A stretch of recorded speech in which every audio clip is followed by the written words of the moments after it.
Hi everyone, kumusta? I just admitted all of you guys. Okay.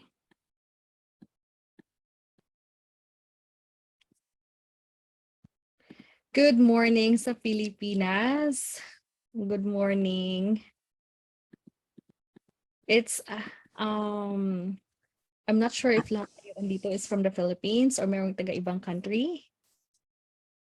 Yes po, ma'am. Good morning po. Morning. Saan ka sa Pilipinas ka ngayon or Nasa, busy nasa Japan po ako. sa Japan ka? I think the same Opo, pero ano po, lang. pero taga Davao po ako, Philippine. Taga Davao po. Nice to meet you. Thank you for attending. Nice to meet you po. Na ano lang po ako, na yung parang nagka-interest po ako mag-exit sa ibang country. Pero before pa po talaga, plan ko na pong pumunta talaga sa Canada. Kaya lang napadpad ako sa Japan, kaya medyo... Oo. And usually, yan yung mga stepping stones natin bago tayo pumunta sa mga destination like Canada, ganon, mga US. Opo, Ano, opo. parang sabi nga nila, mas madali daw pag mag-cross country. Di ba? Opo, So, may chance po ba pag if ever galing ako dito, papuntang Canada po? yes, meron. Maraming nagko-cross country, not just in the Gulf countries, merong sa Asia. Marami. Kaya merong chance. Ah, No? meron chance po ba? Mhm. Tapos po, ito po ba yung nag-suggest sa akin na ni Gara po ba yun na yung sa Niagara. Canada po na ano? Yes, Niagara. Opo, So, ano tayo ngayon? Niagara po. Extra Okay. kung ano yung student visa pathway talaga. Kasi I know some of you guys here heard attend already some of the seminars, mga webinars, and of course alam niyo na maganda ang Canada, benefits and everything. We know that, di ba? So at least Yes. Yes. parang more than that, we want more than that, right? So ito yung i-share ko sa inyo. Yes. All right. So I'm Sige. just gonna share your Okay. screen here and just quickly. Just a moment. So some of the participants are still coming in. Nagano pa sila. I'm gonna start because anyway I have recorded this one. Oh shoot. There you go.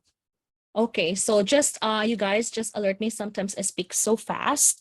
Sabihan niyo lang ako na ay hindi namin na-catch para ano. Baka mag-laylo ako, mag-slow down ako. So anyway, good morning sa inyong lahat, and my name is Janilyn Verador. I own Y Study Consultancy, and I have been an international student in Canada way back 2017. And ngayon, after how many years? Probably 2 years of my studying here, naging permanent resident ako, and now eventually I'm just waiting for my Canadian citizenship. Nag-apply na ako. So ganun kabilis si Canada. Like I came here 2017. Eventually, kapag naging student ka dito, counted yung pagstay mo sa Canada as a student towards your citizenship. So yun siya. So now we're just gonna quickly give a brief introduction of who we are para at least malaman mo kung sino to si Y Study Consultancy, and why would you guys trust us, right?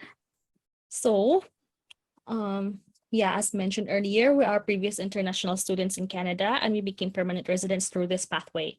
We now assist students in choosing to pursue education in Canada's different educational institutions. So we are partnered with most of the schools, colleges, and universities here in Canada.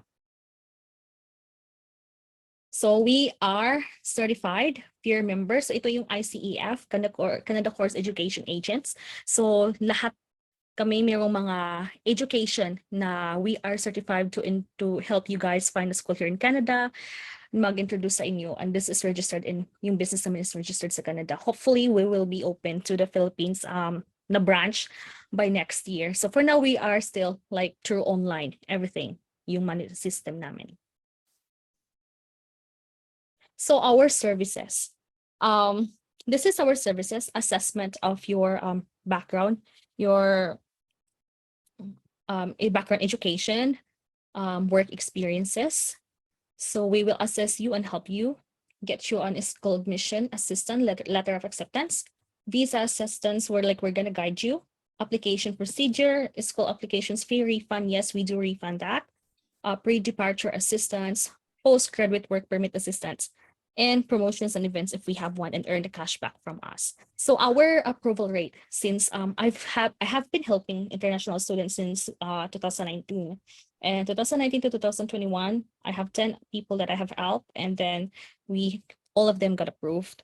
So this year, it's surprising, guys, it's like 48 people and there was just 4 refused. Those 4 refused, they have their own agency in the Philippines, but they just ask assistance from our agency sa school.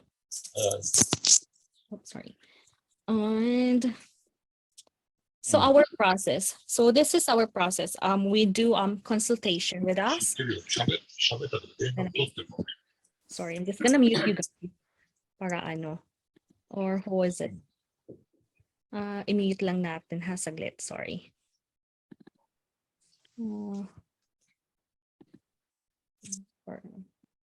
Should be in here.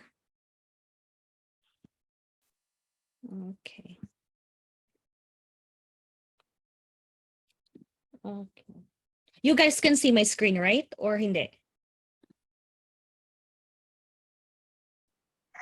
Yes, ma'am. Okay, sounds good. Yes, ma'am, we can see it. All right. So, I did not check it first. Akala ko baka ano. Wala akong nilagay na ano na sa screen. All right. So we do consultation with us. We do a one-on-one session. You just book kung kailan. We have to check the eligibility program or school kasi some schools are accepting. Teka lang. So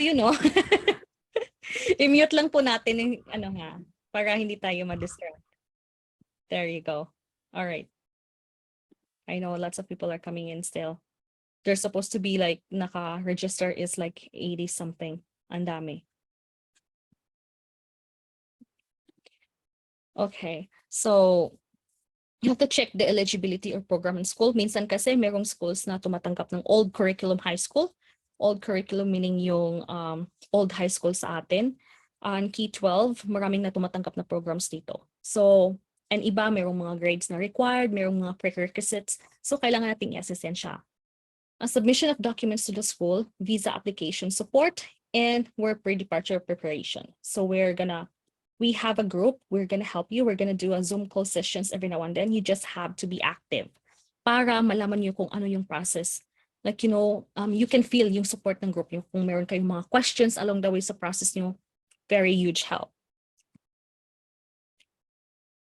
So study destinations, we have Alberta, British Columbia, Saskatchewan, Manitoba, Ontario, Nova Scotia, Newfoundland, and Labrador. Wrong spelling. New Brunswick, Prince Edward Island, Northwest Territories, Yukon, Quebec, and Nunavut. So these are all the provinces. However, there are few provinces na parang hindi masyado pinupuntahan ng mga estudyante, like Nunavut, Yukon, and Northwest Territories. Ito yung sila yung hindi masyadong binibisita kasi sobrang lamig ng mga area na yan. Nasa really, na sila, pinaka, na. All right.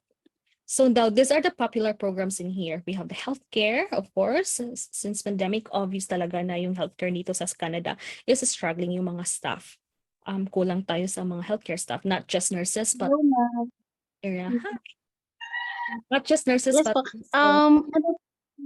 If nag-change po kayo ng slide, pero slide 1 lang po yung nakikita namin. Oh, Not really? sure if ako lang. Oh, Yes po. oh, shoot. There you go. Thanks for letting me know, you guys. There. Teka lang. Well, thanks for letting me know. Na kasi yan, tingnan natin ulit. Minchi, are you here? Or hindi, wala pa? Okay. Yeah, she's here. So she will be accepting those who will join us para hindi ako ma-interrupt. Anyway, we're gonna share the screen again. Here you go. Hopefully this time will work. Ganito. Okay.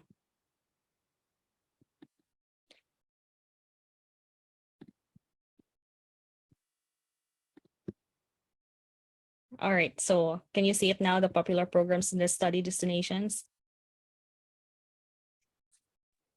Yes, ma'am. Okay, sounds good. All right, so we have popular programs here: healthcare, information technology, early childhood education programs like nasa social services to siya nabilong, food and hospitality management, trades, business, arts, humanities, and social sciences. So ito yung mga area or industry na malakas. Trades is yun yung mga welding, yun yung nasa mga farming, ito yun siya nabilong. So we're gonna explore more of that. So why choose us? Bakit nga ba kami? Ang daming consultancy dyan. Ang daming, alam nyo, na-encounter nyo yung mga agents na nakachat nyo or also naririnig nyo from before. So why choose us? It's because we have first-hand experience as a previous international student. Alam namin. Alam namin yung pathway, kung ano yung gagawin pagdating sa Canada, kung ano yung magiging posibleng PR pathways mo. Kasi I also was once a student, right? And muntik ako mapauwi because of this decision or advice ng isang immigration consultant. So ito yung pinaka-importante para hindi mapauwi pagdating dito. So we do free offer LOA assistance, visa guidance application. It's parang DIY pero we guide you guys. Pero kayo yung gagawa. We just guide you. One-on-one coaching, magpa-schedule kayo kung kailan kayo available for Zoom sessions and also with our availability. So we have community group that supports until PR application. This is my target, you guys. Hindi lang kami nag-assist just until na ma-approve kayo ng visa, but also until na maging PR kayo. Kasi yung grupo natin, this is my target. Nung grupo natin mag-help tayo until mag-PGWP, eventually until kayo maging PR sa Canada. Very important yung merong information at hand. Parang alert kayo sa mga information. Especially every now and then lumalabas ng mga temporary public policy si Canada about pathways for different PR sa federal, not just for the provinces. So, yun siya kailangan. And then we also refund school application fee. Ito siya. So this is important. You have to know ano yung requirements. Once you get your LOA from us, we will give you the list of these requirements. Choose your program and school for you guys to start. Then you have to apply to the school of your choice. Hindi kami kagaya sa ibang agent na kung ano lang yung partner namin na school, doon lang kayo. No, you have the option, you have the your choice to decide which school, saan yung gusto, saan yung province mag-aaral. So we can do that. We can compare kung saan yung mas cheaper na tuition fees, kung saan yung talaga yung higher chance na maging permanent residency, permanent resident. So we apply for your student permit. So yes, as mentioned earlier, we will be assisting you all throughout your application process. So you just have to book like after the presentation later on. If you feel satisfied, if you feel like you want to go, message us and we can book you for an appointment for the Zoom session. So this is our information. You have to contact us through WhatsApp. This is our phone number and our Facebook page, Why Study Consultancy. You can see a lot of information in there and also our email. This is where you send your resume and as well as yung LOA submission form na ibibigay namin sa inyo. So yan, yun siya. So now, I know you guys have a lot of questions. Mayroon kayong mga situation na kailangan i-clarify. So that's why we go to the next part, which is yung pinaka-importante. We do our Q&A session later on, okay? After. Okay. Andito pa kayo or naantok pa? Tulog pa? Okay pa? Okay. All right, I'm just gonna resume the sharing of the screen here.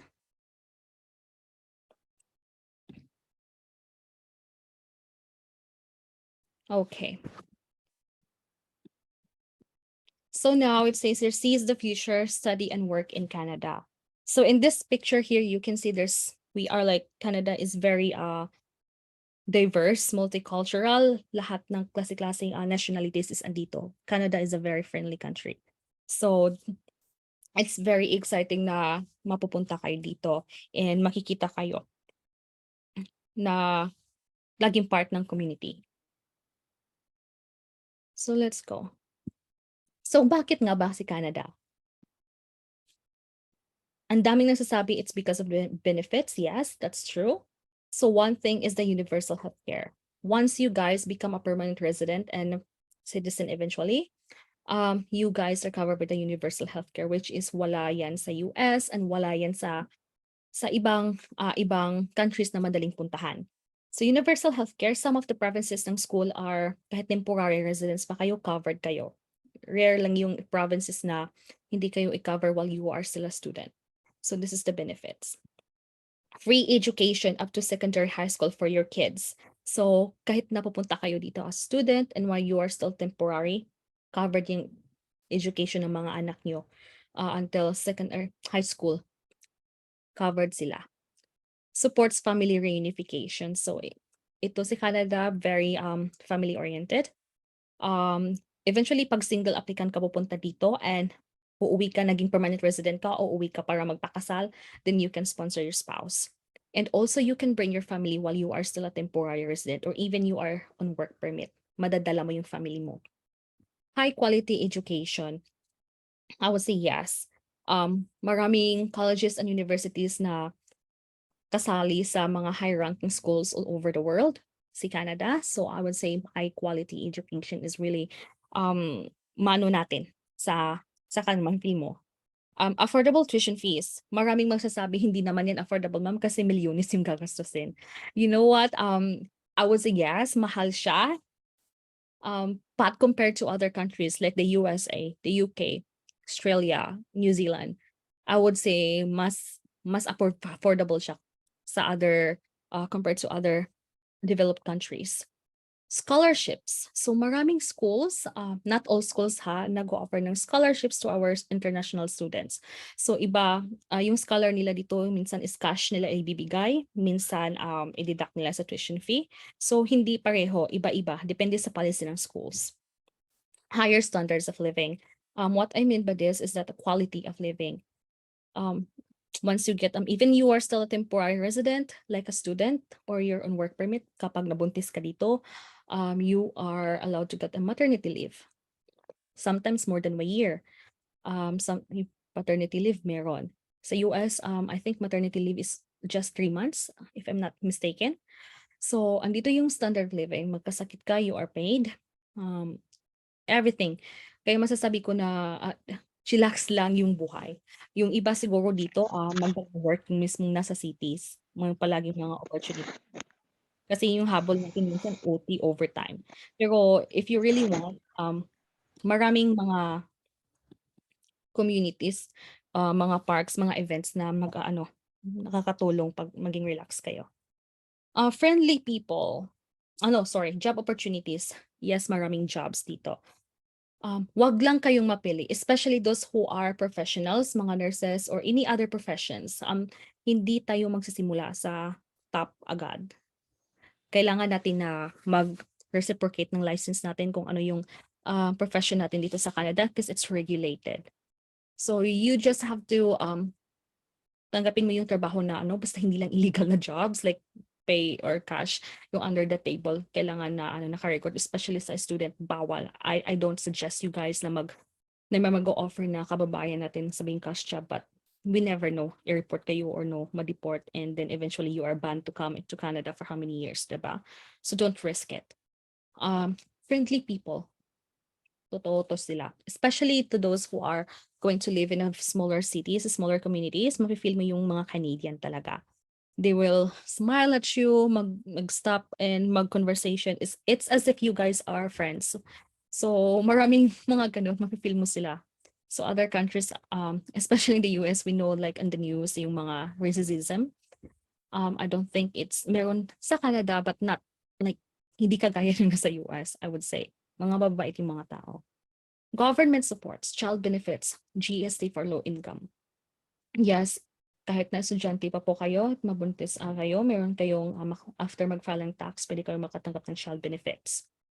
And of course, kasi considered kayo low income, eventually, Makakatanggap kayo ng tax refund. And also GST for the low income. Quarterly to sila ibibigay as a support sa family. So ito yung na-miss ko kasi hindi ako tumatanggap nito ngayon. When I was still a student, like for 2 years before I become a permanent resident, nagtatanggap ako nito. I think nasa mga 200, 300 quarterly Canadian. So of course, the last na ano natin is yung permanent residency, which would give you access na parang uwi ka ng Pilipinas, hindi na mahirap pupunta ka ng Canada kasi PR card ka na. And after how many years, maging citizen ka. So, ito yung ano natin, hinahabol. Now, why student visa pathway? Marami namang pathway papasok sa Canada. Yes, that's true. Maraming pathway. It could be work permit kung may nakahanap ka ng employer na mag-sponsor sa'yo.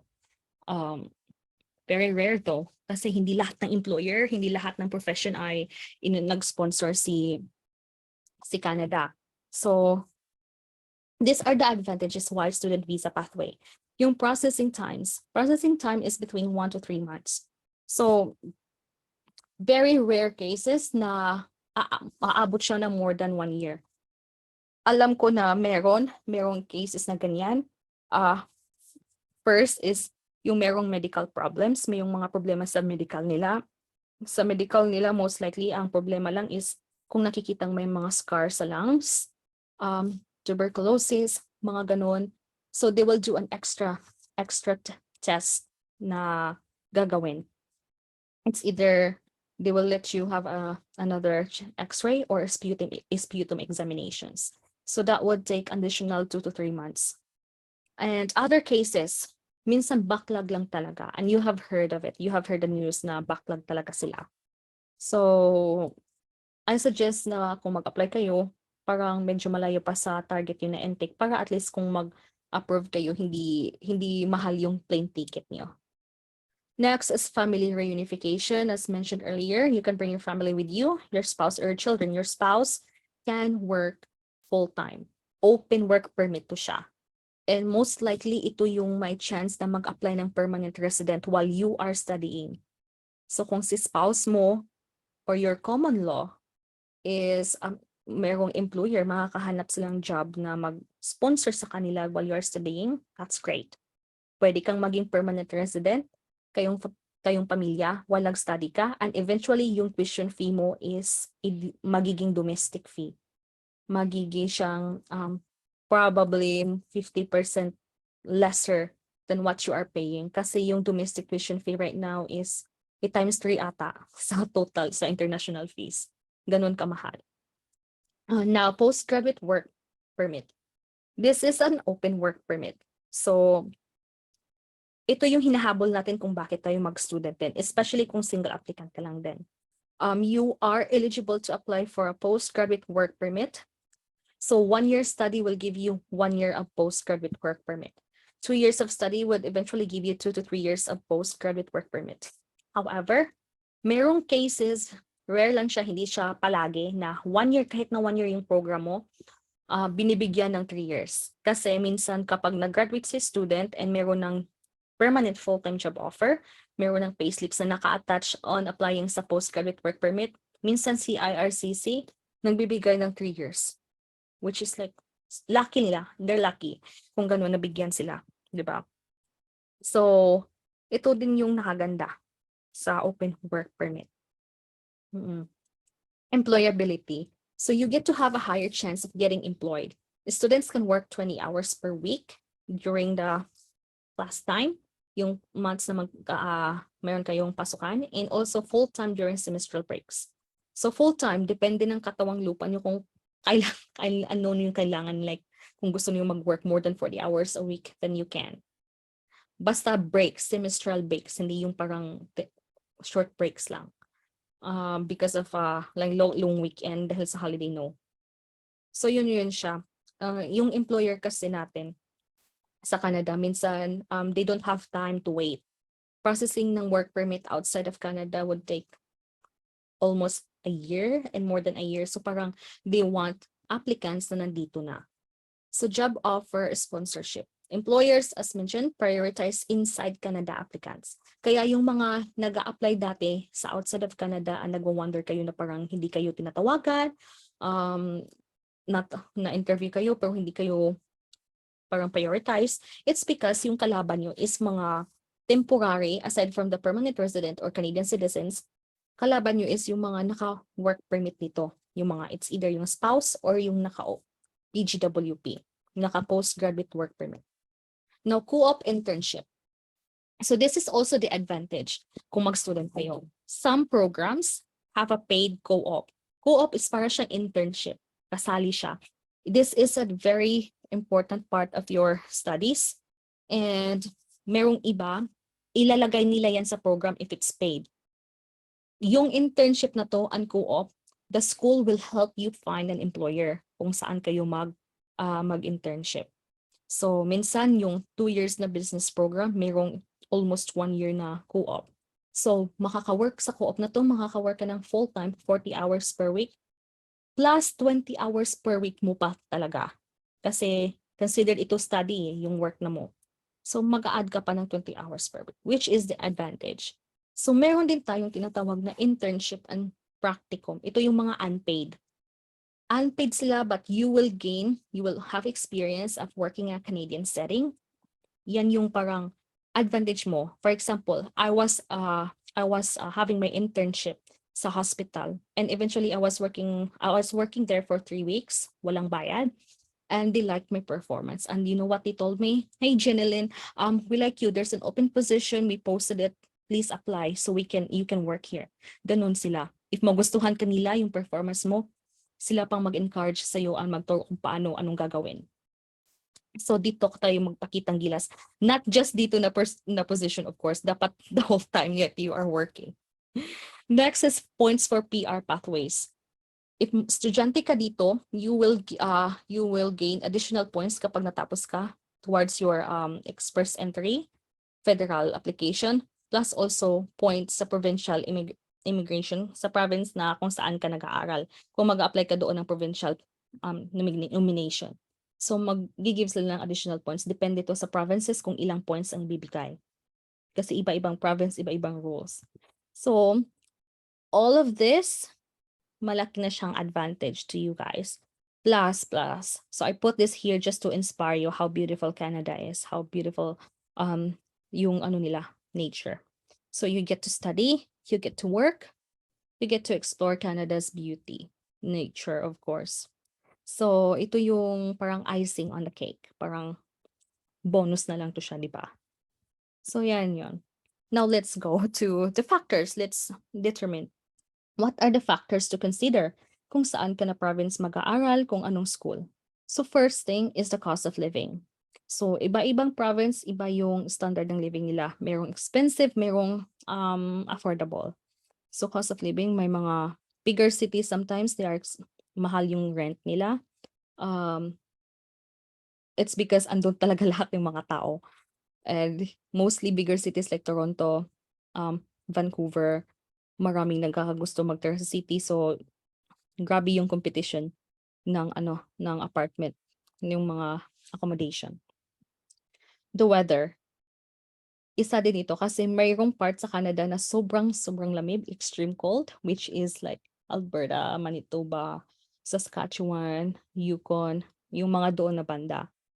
Weather. So kung kayo is parang ayaw na ng extreme na malamig, you can choose British Columbia, you can choose Ontario. Maganda ang sa Ontario. So mga ganyan siya. Ito yung mga options. But it doesn't mean na parang lalamigin ka talaga, you cannot survive the extreme cold. You can. Maraming ang mga matatanda, kaya pa. It's just like kung paano mag-adapt yung katawan nyo sa weather. Employability. So iisipin mo kung yung job experience mo, yung education mo, yung inaral mo is in demand ba talaga sa program or sa province na yan para after study mo or kahit na nag-study ka pa, si open work permit mo, makahanap ng trabaho na eventually mag-sponsors. So yan siya, i-consider mo. Next is the provincial immigration pathways. So ang daming provinces na iba-iba yung paraan nila for immigration pathways. Merong nagfo-focus on international student, merong mga high-skilled healthcare workers, gano'n. So, kung medyo alanganin kayo, marami ding mga provinces na merong NOCSIS and Ds. You know, NOCSIS and Ds are all low-skilled workers. Pero merong pathways niyan. Saskatchewan has one. Nasa hard-to-fill jobs yan siya na belong. Yung mga NOCSIS and Ds like janitor, and any other jobs belong those NOCs. Program of choice. So minsan maisip mo, gusto kong program something related to parang aviation. Pero ang gusto mong province kasi andun yung friends mo is nandun sa Manitoba.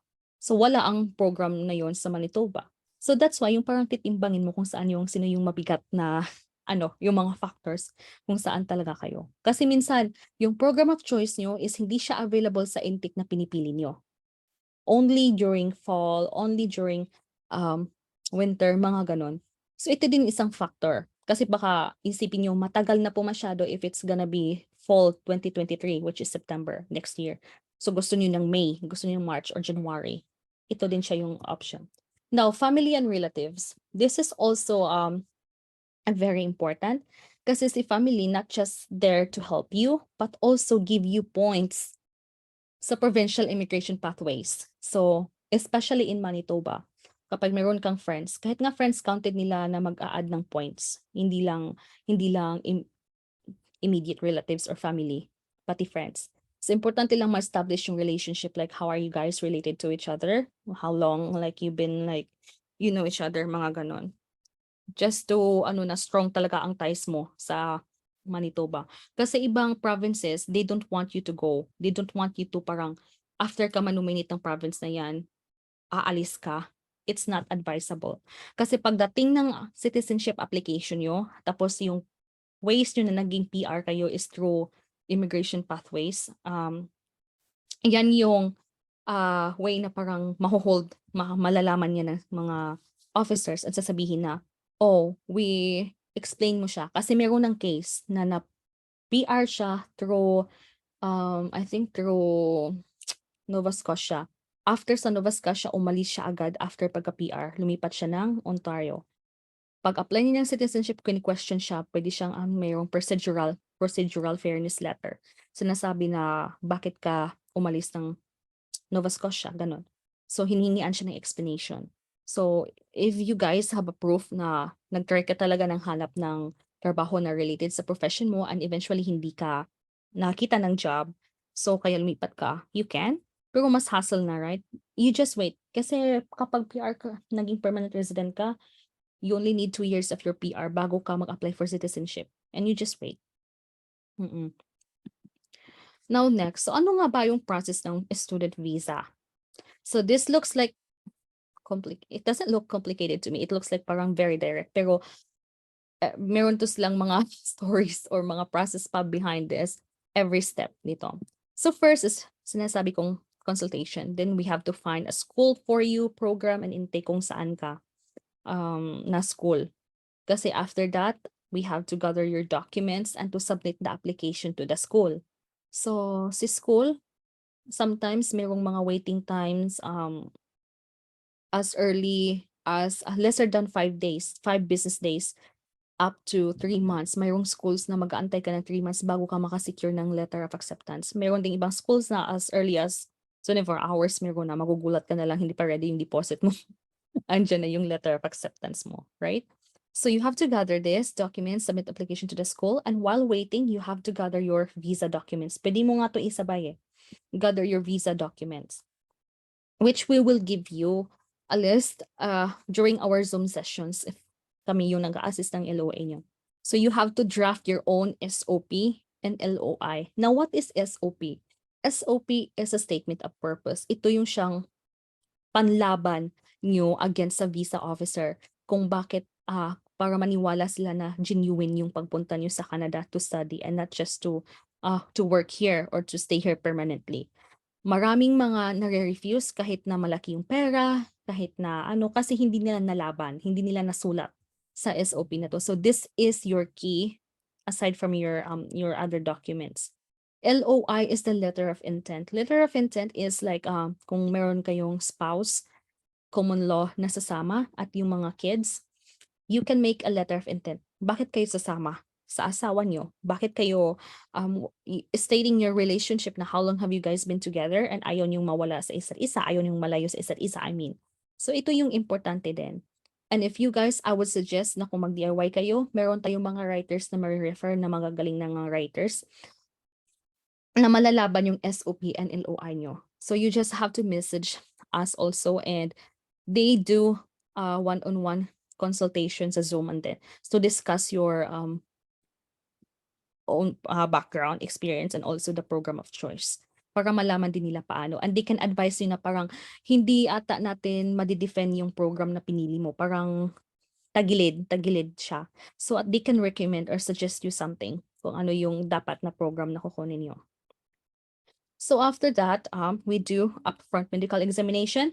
Some people would wait for the medical request. I would suggest to you guys to have a upfront medical.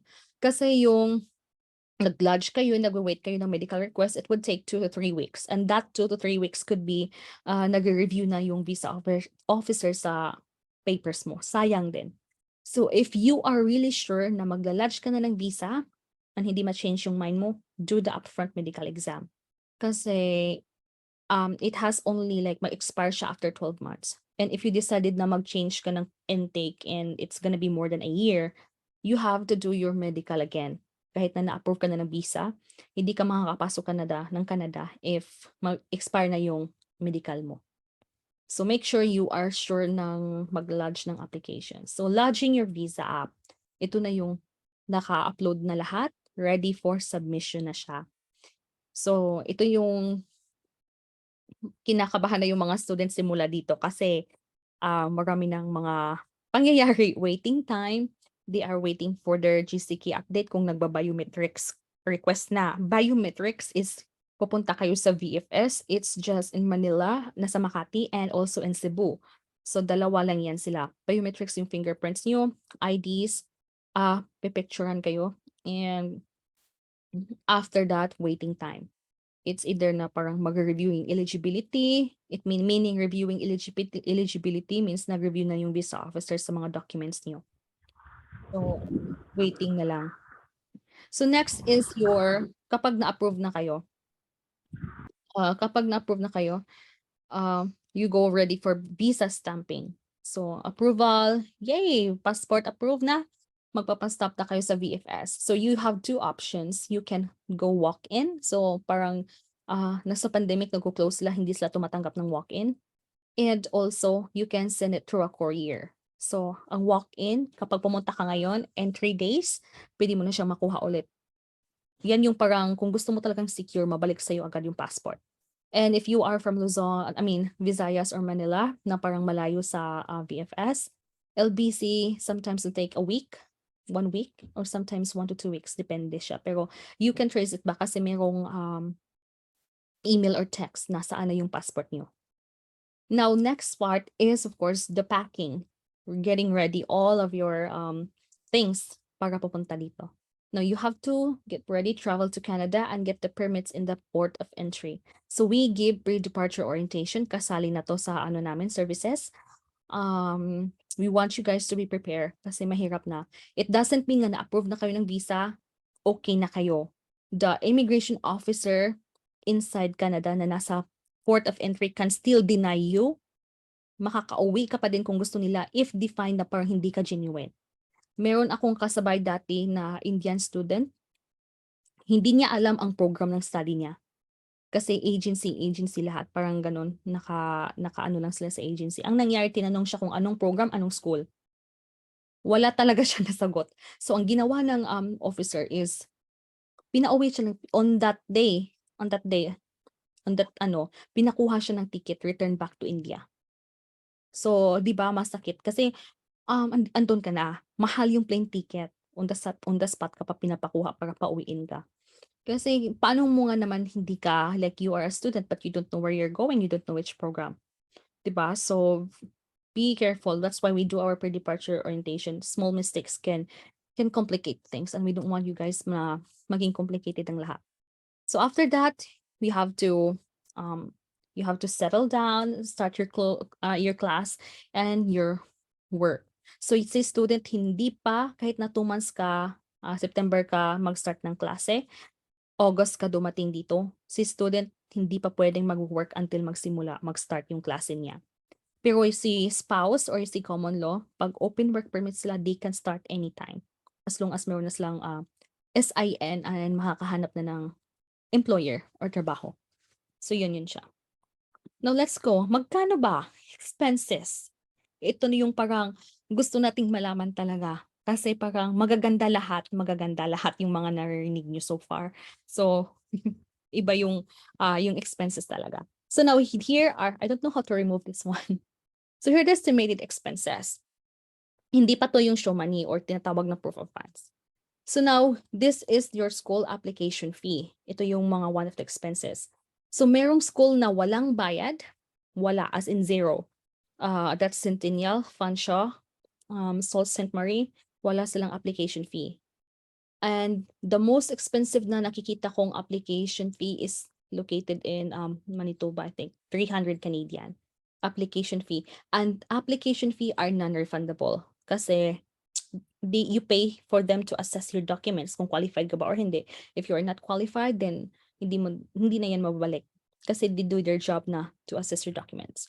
So in peso, that could be free to 13,000 pesos for 300. So this is based on the currency exchange about 3 days ago.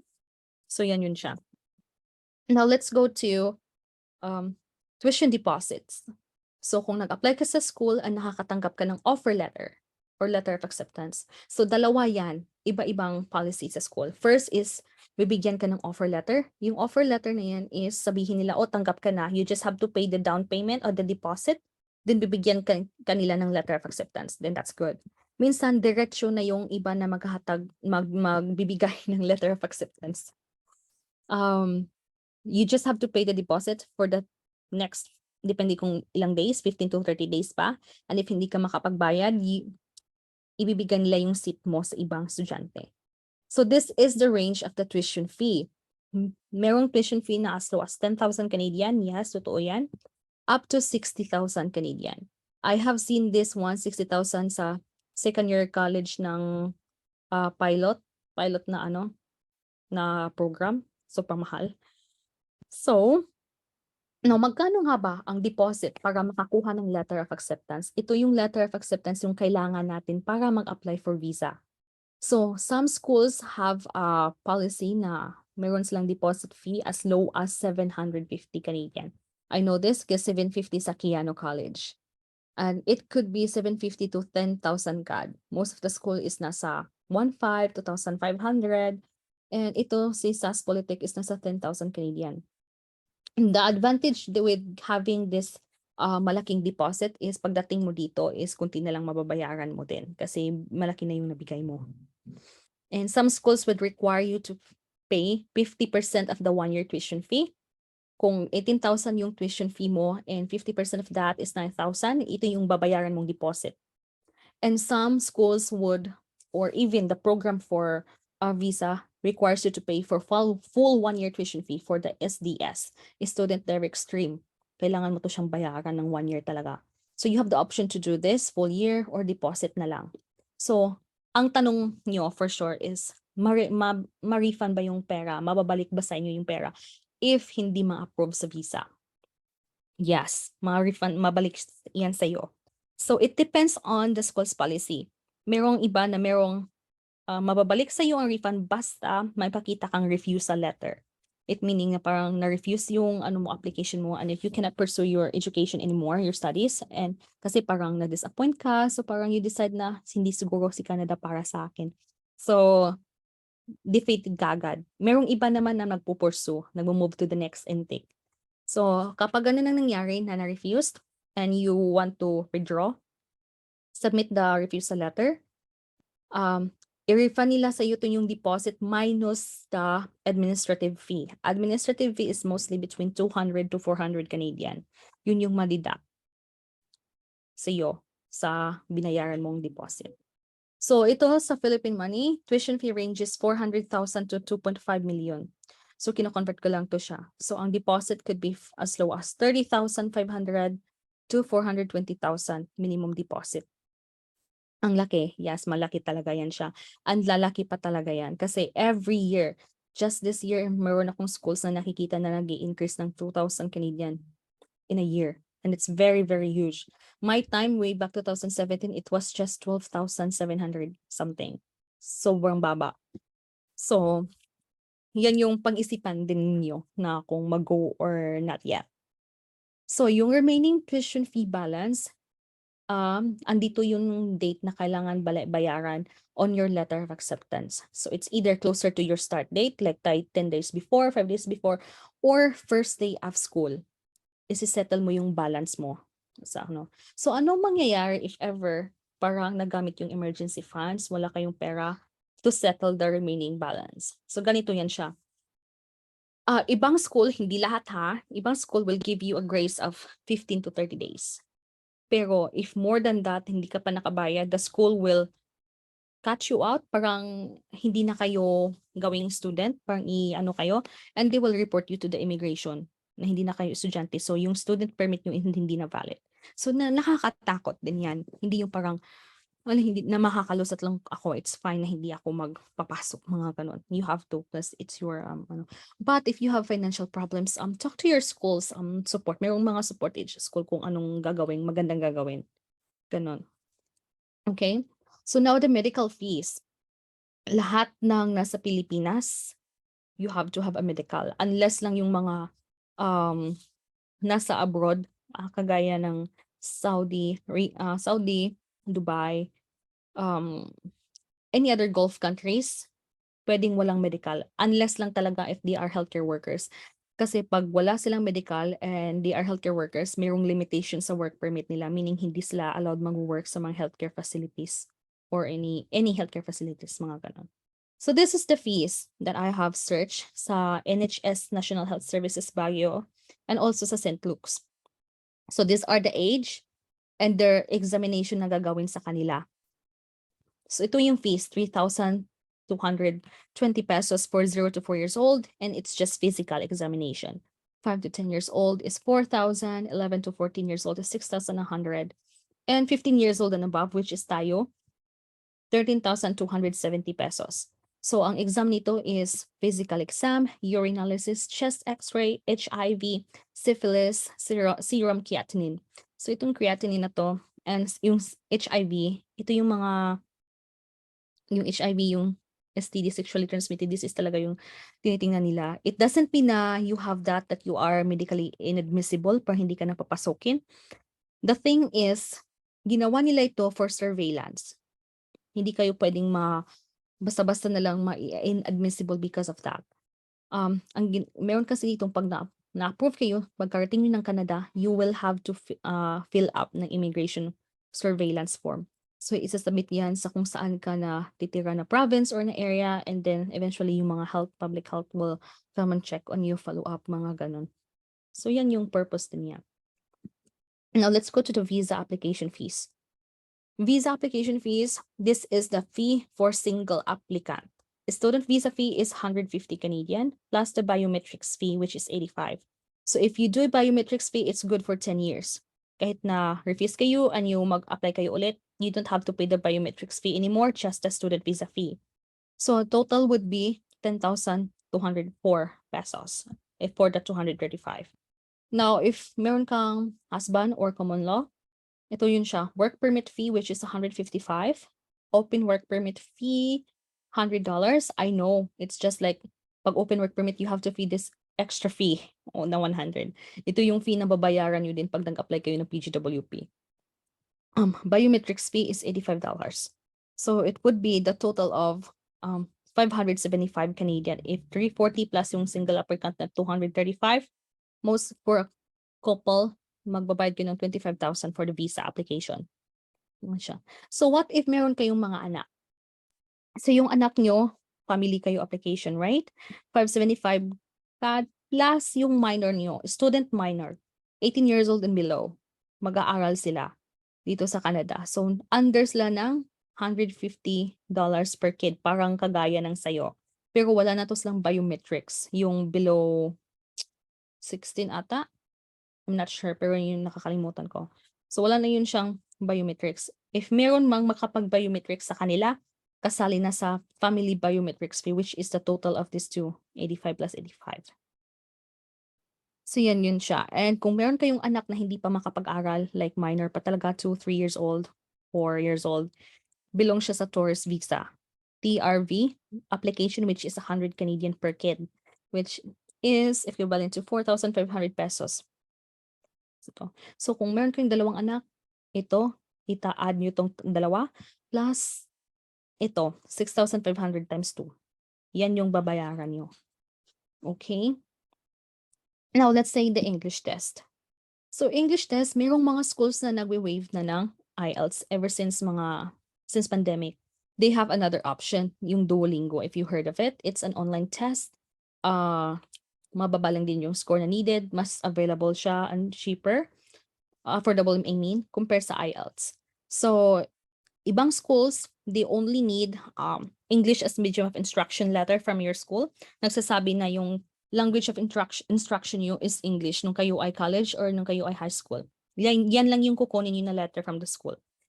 Pero meron talagang ibang school na nagkailangan ng Duolingo.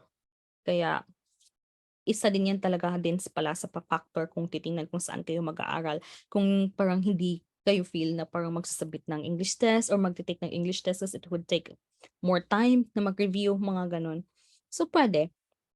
Now, once you got your passport, your application approved, you can have like VFS, passport, visa, stamping. Ito yung sinabi ko kanina na it's either padala nyo or mag-walk-in kayo. So, kung ipapadala nyo siya, it would cost 420 pesos per passport. Kung 4 kayo, times 4.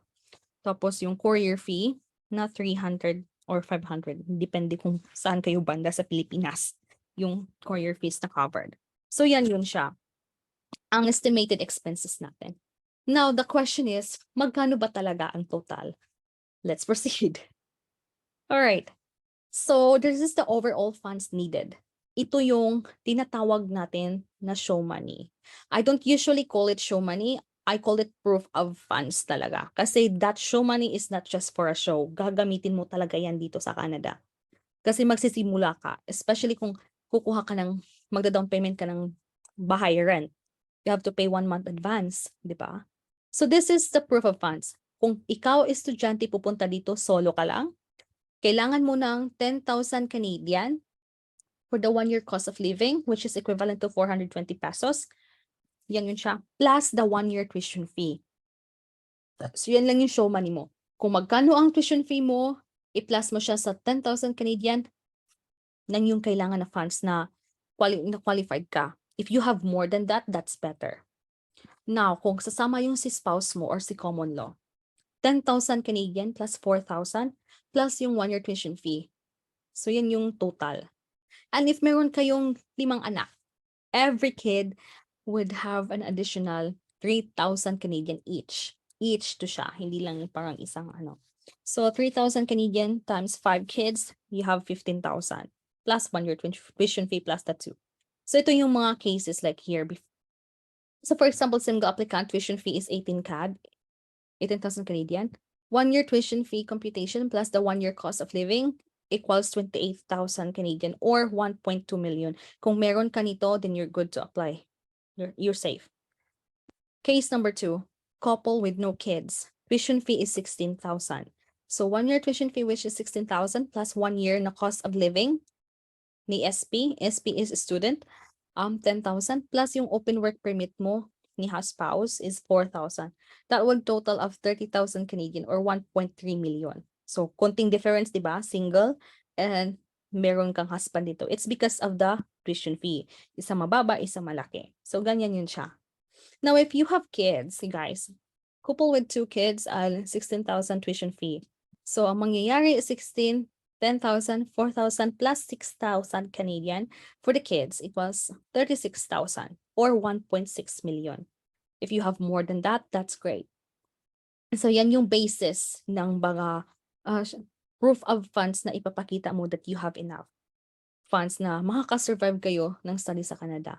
So if you have 2 years of program na pinili mo, You can just show with a 1-year tuition fee. Hindi mo na dapat na ipakita din yung second year tuition fee. It's not mandatory. If you only have the 1-year tuition fee plus this, you're good. You're fine. Wag ka lang talaga magsasabi na lahat ng kung lalo na kung single ka and sasabihin mo, yung second year tuition fee ko doon ko na hahanapin. Kasi pagdating mo dito, you have bills to pay. You have rent, you have your phone, groceries. So, hindi natin alam na hindi ka makakaipon unless lang talaga kung family kayo. 'Di ba? Kasi yung isa full-time work.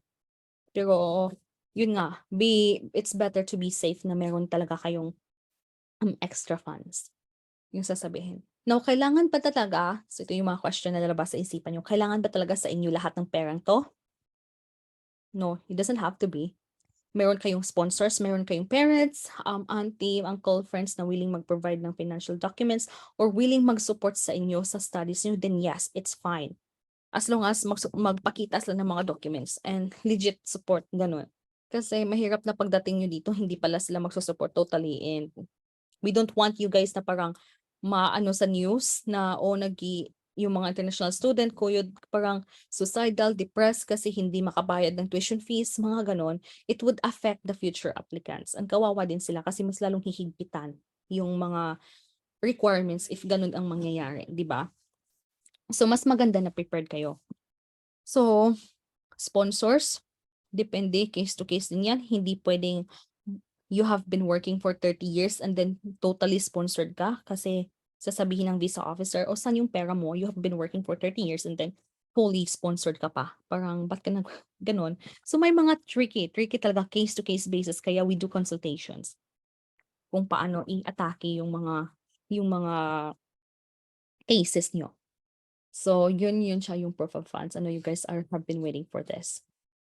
Okay, now I'm just gonna do a very brief background of each provinces. Minsan gino-join ko na lang para magka-idea din kayo kung anong meron sa province na to, anong meron sa ganun.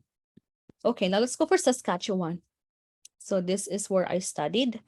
Saskatchewan has a lot of SINP pathways. It has low cost of living. Yung 2-bedroom apartments nila ranges 750 to 1,400. So this is case-to-case basis. Kung makahanap ka ng closer to the school, might be expensive. Ma'am, excuse me ma'am, na-zoom out po ata yung slide. Oh, really? Okay. Let's see. Resume ko na naman. Pag ni-stop ko siya, nag-aano siya, mawawala na naman. Let's see here. I'm gonna share to you. Okay, ayan. Okay na? Yes ma'am, okay na po. Thank you. Thanks. So ito yun siya. Low cost of living. Apartment ranges 750 to 1,400. Minimum salary is $13. Every year to siya mag-increase. Starting this year, nag-increase siya to 13 and every year for the next 2 years, pag-increase siya, so magiging 15. Graduate retention program only in Saskatchewan. Itong graduate retention program. So, yung studies mo dito sa Canada, ipapadala nila yan sa Ministry of Education and yung tuition fees mo magiging tax credit yan.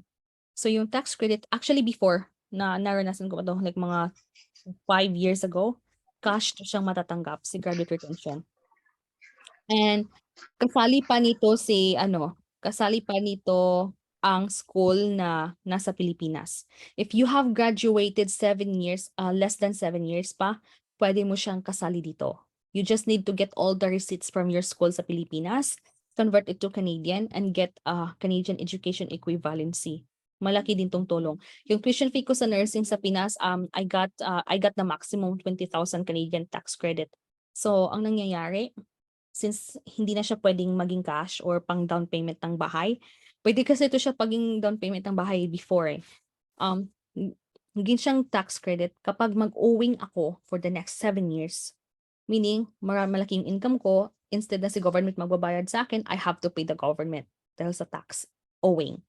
So doon nila idadak yung owing ko. Gagamitin nila tong credit ng graduate retention program, which is maganda. It can help you for the next 7 years or 10 years, I think.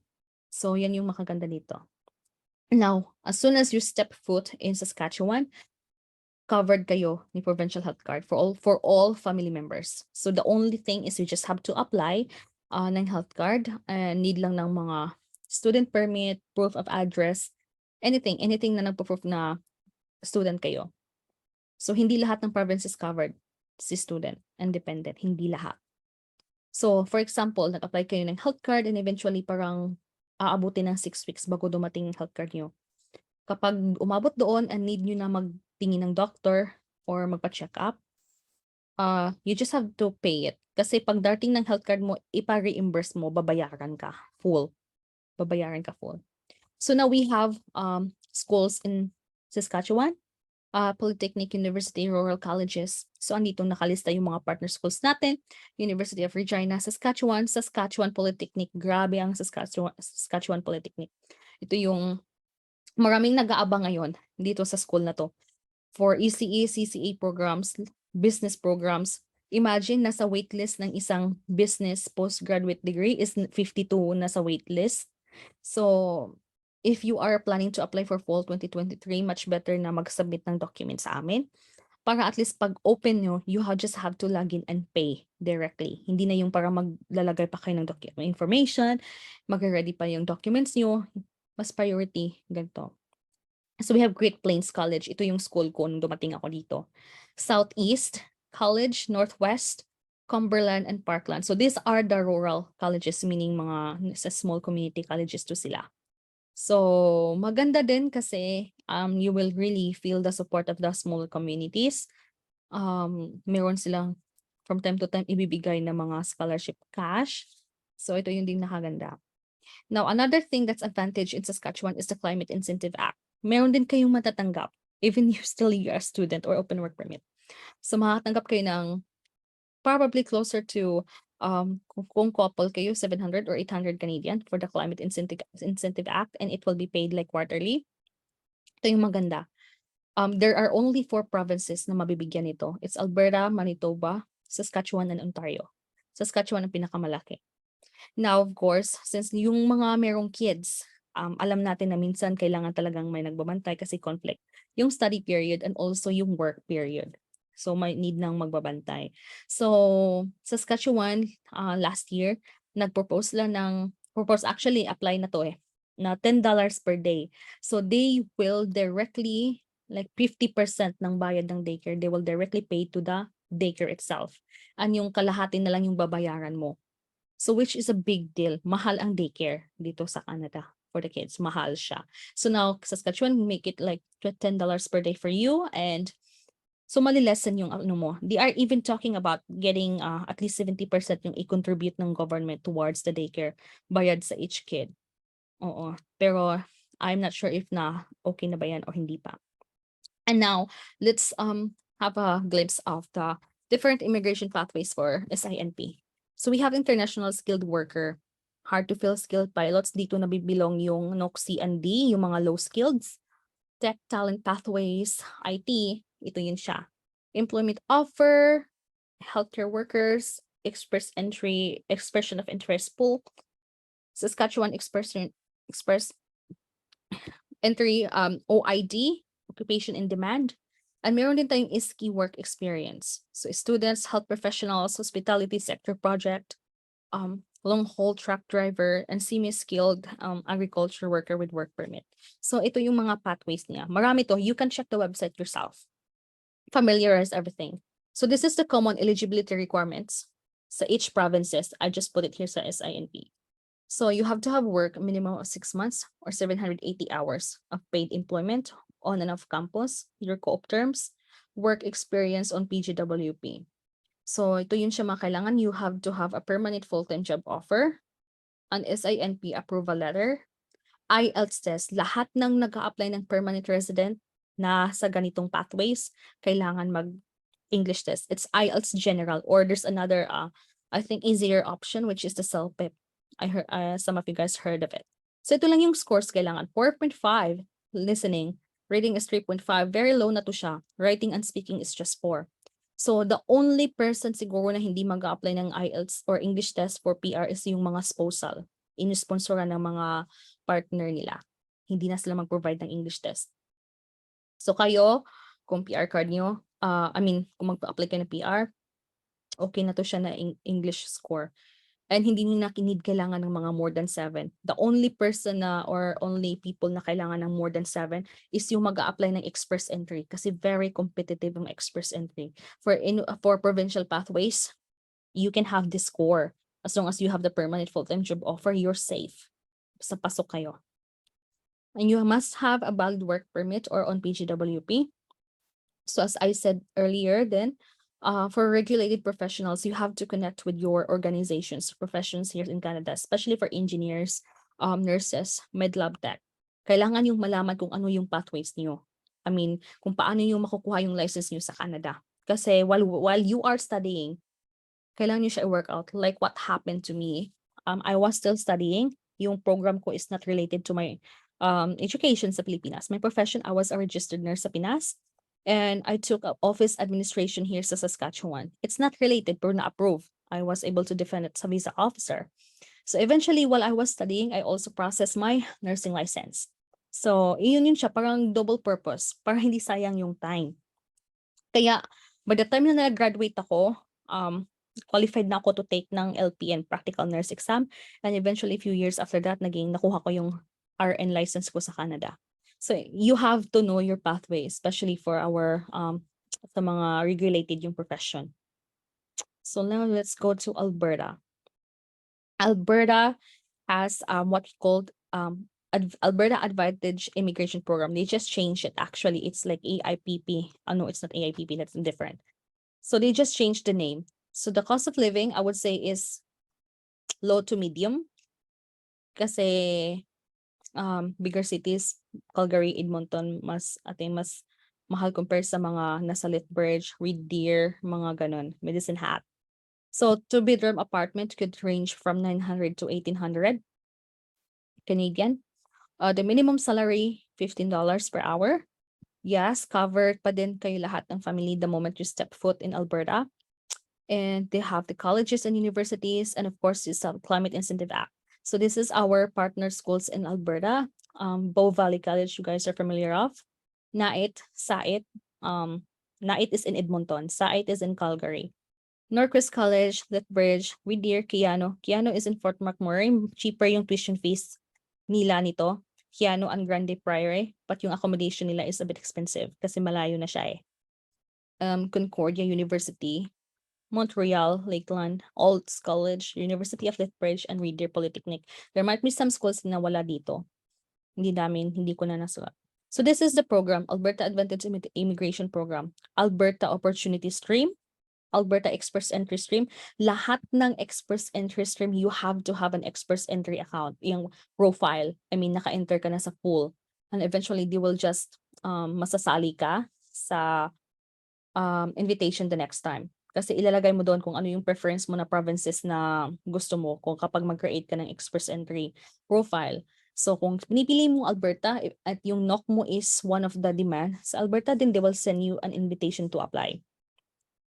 Accelerated Tech Pathways, yung mga ITs. Rural Renewal Stream.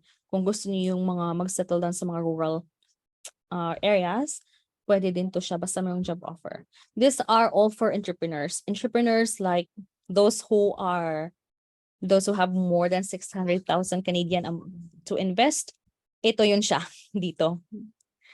Kailangan malaking pera for entrepreneurs. So yun siya. Next would be British Columbia. British Columbia also has the provincial nominee program pathways. So the cost of living medium to high.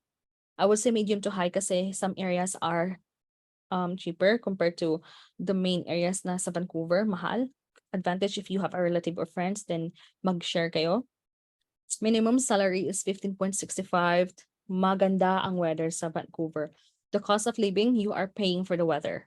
Maganda talaga siya. Hindi siya extreme weather. Rainy lang, basa lang kasi palaging umuulan compared sa snow. But maganda siya. This is the schools that we are partners of. Vancouver Community College. Hindi ko nababasahin lahat kasi madami. So this is the immigration pathways for British Columbia. Skilled worker category.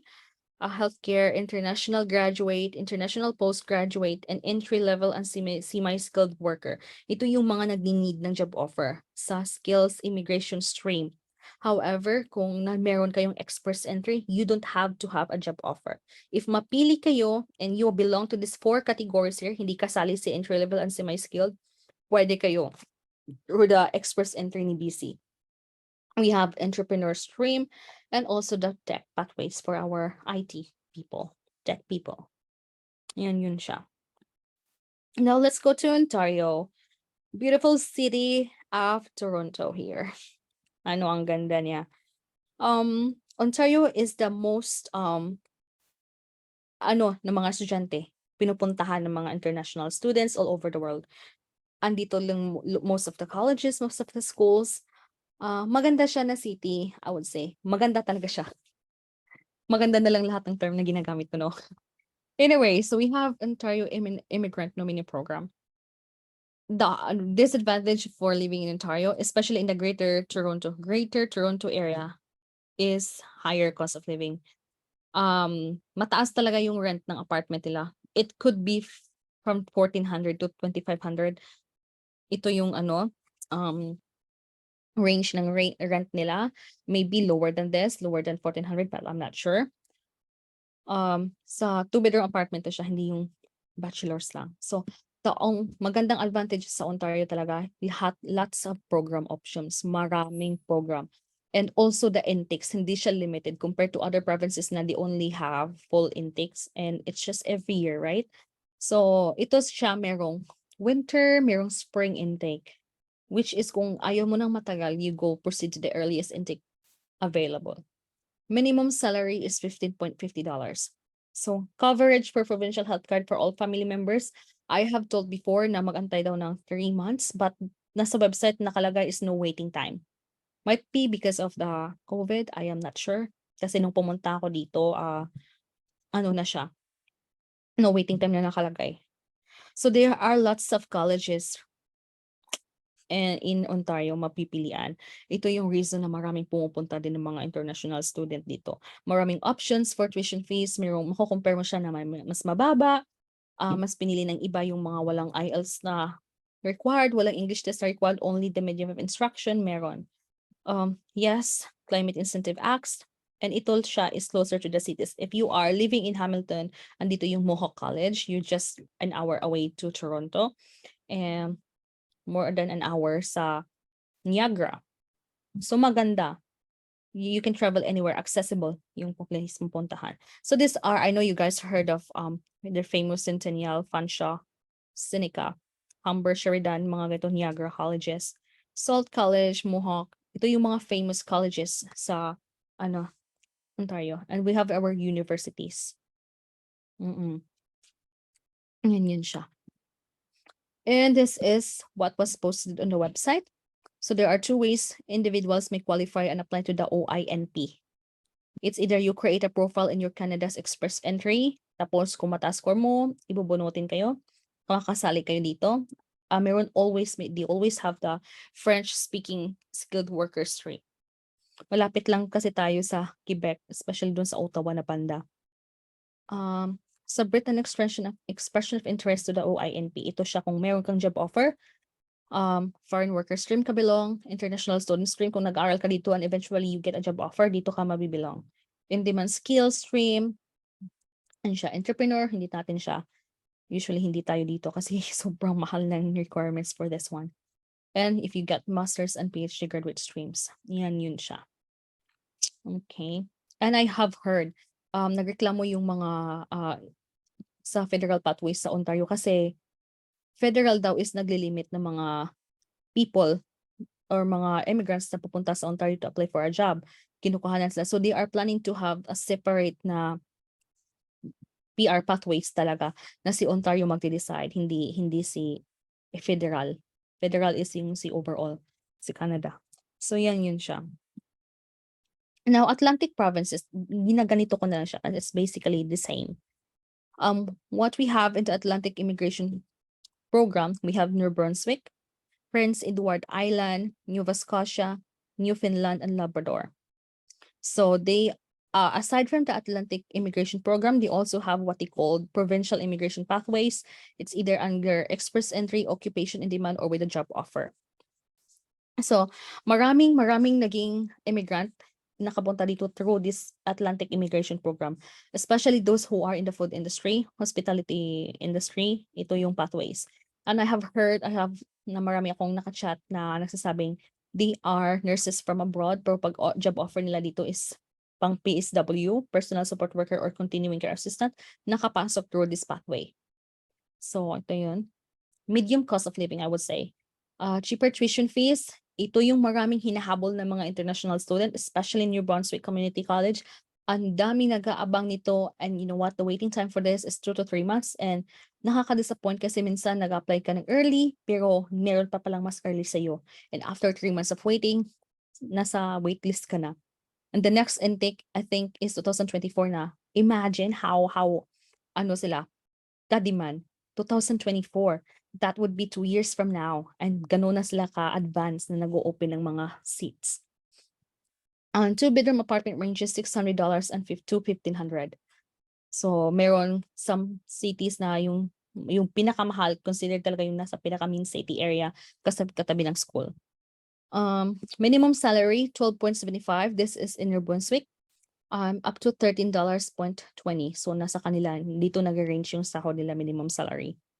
Coverage for provincial healthcare for all family members, hindi kayo covered ng province. You are, private health insurance, which is, ina-add ata yan sa tuition fee nyo mostly.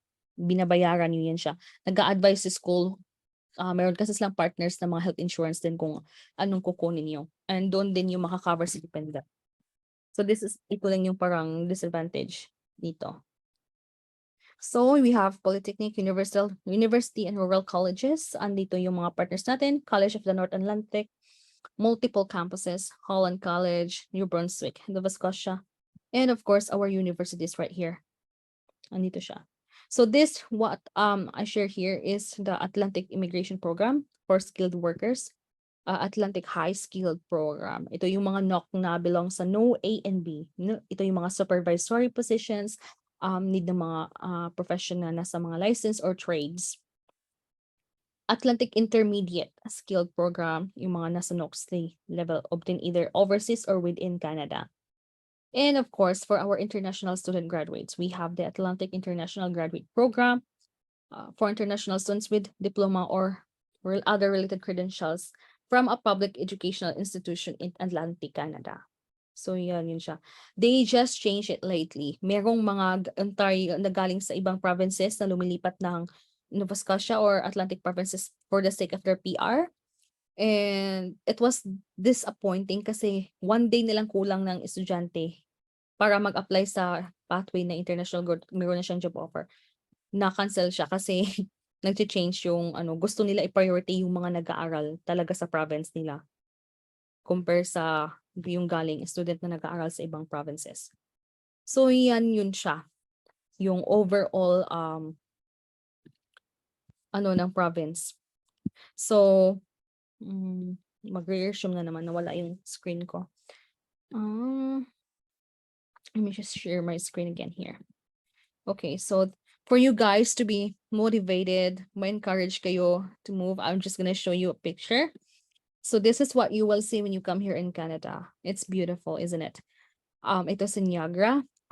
Nakasakay na ako dito sa baba na to. Malapitan talaga sa It's worth it na mabasa ka, that's fine. Maganda na experience. Ito, winter. Ito sa Moraine Lake. Tingnan mo naman. Mesmerizing. Sunset nila. And of course, this one is during the fall season. So, Canada, tingnan mo yung ma-offer ni Canada for you and your family. Not just that, of course, we have our auroras.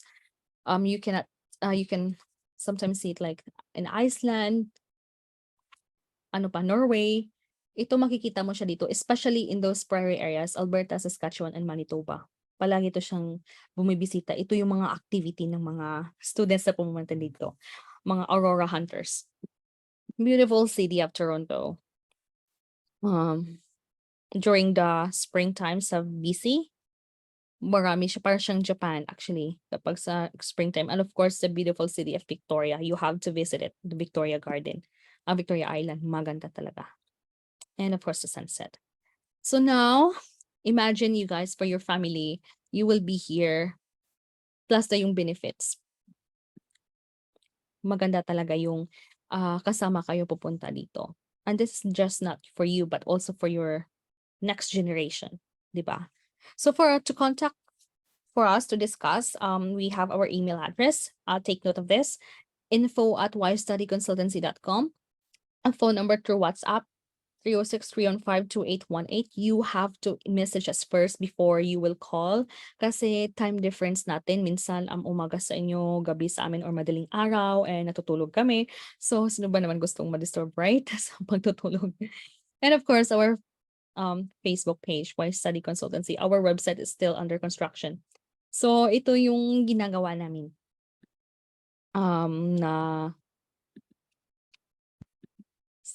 Teka lang. Ano to? So, yun siya. I can share about Canada, a beautiful city, a country of Canada. So, I can only answer questions based on student visa pathways. Yung immigration pathways, each province is different yan siya. Kasi, kailangan siya ng one-on-one. Very general lang yung pag-discuss ko.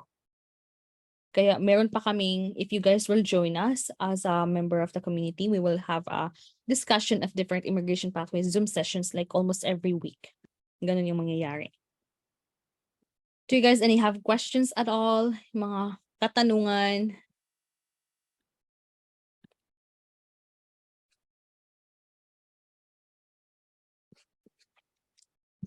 Hello, question po. Yeah. Ay, sorry. Regarding the proof of funds po, so if my parents are going to support me, they will fully support me, but do I also need to provide them a copy of my own bank account? Kung meron siyang laman, yes, you have to. Kasi meron kang copy, and then of course, meron kang funds sa sarili mong bank account, and your parents will fully support you, then yes, you have to show it still na meron. Opo. Is it not a red flag po if the amount of my bank account is it's not that high naman po? Mm-hmm. Lesser, if lesser lang siya, have you been working for a while or no? Yes po, but just like for 2 years. For 2 years, it's not bad. It's fine na fully sponsor sa'yo. Kasi 2 years ka pa naman nag-work. So just make sure na nagpo-provide ng affidavit of support ng parents mo or letter of support. And also, other than financial statement, like yung mga bank, yung kung saan galing yung pera, maybe. Kasi kung tina-transfer yung money ng parents mo sa'yo, pwede siyang gagawa ng deed of donation. Yung parang inheritance or gift, deed of donation or gift to you. So, yan yung reason kapag bulk deposit. Bulk deposit ng money is 50,000 pesos or more in a day ka magdi-deposit. Bulking tawag yan. And it's very questionable sa visa officer. So, kung meron kang deed of donation na i-donate sa'yo, pwede. Or pwede din na yung funds is andun lang sa parents na bank account mo. That's fine as well. Okay po. Usually po ba, ilang months po yung history na pinapakita sa embassy? I would suggest 6 months usually. Pero nakalagay 6 months is mataas na ngayon 3 months bank statement. Oo. So 3 to 6 months yun siya. And kung mag-submit kayo ng visa application, dapat yung bank statement nyo or bank certificate nyo is pasok sa 3 months na yan. Hindi yung parang kinuha nyo pa more than 3 months na. Hindi pwede. Kasi at least bagong statement, updated. And you have to ask your bank account, yung mga bangko nyo. Kasi if it's more than 1 month ata na bank statement, kukuha yan ata sila sa main branch and it would take a while. So make sure na alam nyo kung ilang weeks bago dumating yung bank statement na yan. Lalo na if magla-lodge na kayo ng visa application. Kasi lalo na kung nasa abroad ka, they usually need a letter from you. Hindi sila tumatanggap ng email na or scanned na letter. Gusto talaga nila yung paper na piniprint mo, sinasign, and ipapadala sa Pilipinas through courier. Ganun. So, plan your timeline. Mm-mm. Okay po, thank you. Thanks. Sino pa iba? Huwag kayong mahiya magtanong. Kasi alam Hello po. Hi, Ella. Good evening. Kasi my graduation is next year pa po, around May. So, what's the earliest time I could process my visa for student application po? After graduation na po ba? Ano siya? K-12, right? Or college? And for college po. For college. Kung September intake ang target mo and May ka mag-graduate, meron kang, usually kasi magbe-base yan sila sa grades mo, right? You can ask your school to provide a letter of graduation and also yung latest na transcript. I-assess yan nila. So, if May ka mag-graduate, June, July, August, late na yung, ang pinaka-advisable na mag-lodge for September is around June, second week. So, at least, mga March siguro or February, or as soon as you can secure a letter of acceptance, pwede ka na mag-lodge if kompleto yung documents mo. Kasi marami ngayon yung umiiyak dahil sa late nagla-lodge, na-approve yung visa nila closer to their intake, ang plane ticket times 2 times 3, sobrang mahal. Oo. So better na mayroong allowance. And if for some reason, knock on the wood, ma-refuse, at least yung mayroon kang allowance na mag-reapply. Right? Okay po. Thank you. You're welcome. Sino pa? Hi, Miss Chen. Hi, yeah. Hi. Good evening, Miss Chen. Good evening. Sorry, hi. Kasi yung camera ko may problema, hindi ko pa nasiset. It's okay. Tanong ko lang, Miss Chen, kasi po, yung son ko, yung eldest son ko is aalis for college this month, August. So, inuna muna namin siya kasi nga yung age niya is ano na. So, graduate naman ako, may profession na ako, kaya lang, inuna namin siya kasi nga, wini-worry na maiwan siya dito sa Pilipinas. So, inuna namin siya, alis siya ngayong August, na-approve na siya, waiting na lang kami, ang flight na is August. So, ang problema namin, kung mag-a-apply ba ako, kasi nga, yung employment ko ang tagal eh. So, try namin mag-student. So, kung mag-try akong student, wala bang complication na andun siya? Kaalis lang siya ng August. Kung mag-i-intake ako ng January or May, wala bang magiging problema yun if in case mag-student din ako? Wala. Wala siyang problema at all. Kasi, ganito yan. Basta meron kayong proof of funds, meron kayong enough home ties sa Pilipinas, home ties, properties, Bahay pwede? bahay, Pwede yeah, rin? pension, any insurance or contribution nyo sa Pilipinas, then that's good. Sa SOP nyo ilaban na yung anak nyo umuna dito, tapos sabihin nyo na lang na nagustuhan niya yung Canada and he wants you to have a Canadian education as well. Kasi alam na yung quality of education. So that's why you were influenced by your son to come here to Canada to study. Even kasama yung dalawang kapatid niya? That's fine, yeah. Sa SOP, nawa ba niya kayong home ties or hindi? For sure. For sure, yes, right. So, Oo. ginawa kayong home ties niya, hindi naman kayo, separate application naman din kayo, you as a student. Hindi naman parang dependent ka niya eh. Hindi kagaya ng mga mag-asawa na nauuna si isa dito, tapos ginagawang home ties yung iba, pagka-approve ng isa, sumusunod yung isa na naman, big no-no talaga yan. Marami ng mga agencies ganyan ina-advise kasi sasabihin para lang ma-approve. Yung Canadian immigration officers, na-detect na nila yan, ganyan ginagawa ng Pilipinas. So be careful. Maraming na-refuse na din dahil dyan, sinasabi na you were ginawa kang home ties and ngayon nag-apply ka, parang you're lying, misrepresentation, parang ganun. So, ano bang better? Okay lang ba yung plano namin na in case, diba, alis na siya ngayong August? Kasi intake niya ng September eh. Mag-start na sila ng class September. So, kung mag-a-apply kami ng by January or May, so yun lang parang try lang namin na isipin kung para malaman namin kung anong klase. Okay lang ba na isasabay yung buong pamilya, ako tsaka yung husband ko and 2 kids? Yeah, that's fine. It's okay. Next year, fall intake din kayo? Oo, yun ang plan namin kung kakaya yung budget kasi malaki rin yung gastos sa kanya, Kakayanin. sobra. Nakakaiyak. Yung gastos nakakaiyak. Oo, I Ticket know. napakamahal. Ang Oo. ticket umabot ng 100,000 may get is one way. Oo, kaya 125 kaya ang kailangan ticket. mag-apply ng early for next year para maka-secure kayo ng Oh, diploma. how early, ma'am? Mga 3 months? Actually, may mga September this year na nakakuha na ng letter of acceptance. They applied right away. Kung yun na lang yung kulang. Pero like for example lang, by January, let's say lang, no, para alam lang namin yung planong gagawin sa finances. By January or May, ano ba, 3 months before mag-intake ng January, we have to apply. Kasi yung ginawa namin sa kanya, 3 months talaga, ma'am. Pero since na, yun nga, umabot pa rin kami ng ganung kamahaling ticket. Nakakaiyak. Late na kaya na actually yung 3 months before the intake. Late na. So dapat mas mahaba pa yung ano mo, Yes. yung allowance mo. Maganda nga 1 year before the intake eh. You know? Hindi pala yun. Yeah. Actually, nag-DIY kami sa kanya. Kaya lang, this time kasi, ang wino-worry namin, kaya kami naghahanap ng katulad nyo, which is na referral nga ng friend ko na si May. Is yun nga. Oo, iniisip ko na kung baka magka-problema tayo dahil nga, nag-una siya. Umuna siya umalis. So, yun nga, sabi ni May, why don't you, yun nga, ask ka na lang kay ma'am, total mabait yun.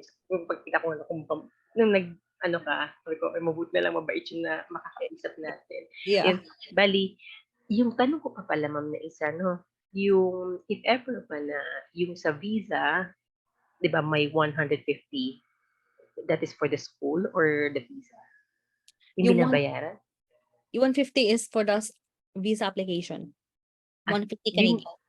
Yun yung binabayaran sa school? No. As a school application, depende kung anong school, merong free up to 300. Oo. Majority of the school is between 150 or lower than 100 Canadian.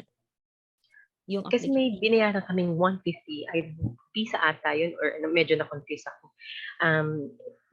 Before tayo bibigyan kami, binigyan kami ng LOA. And then, nagbayad kami ng 150 Canadian dollar. Visa na pala yun. Visa yung 150 Canadian dollar. Ang visa application. Plus 85 na biometrics. Yung 150, another is maybe sa school niyo. So, by each. Yeah. Ayun. Thank you for that. Answering my question. Yun lang naman ang worry ko. Thank you so much. Thanks Thank you. for attending. Thank you. Who else would have questions here?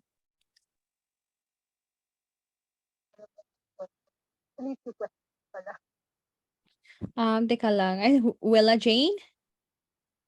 Yes po. Oo, hindi ko masyadong marinig yung yung boses mo. Hello po. Ay, okay ka lang? Okay.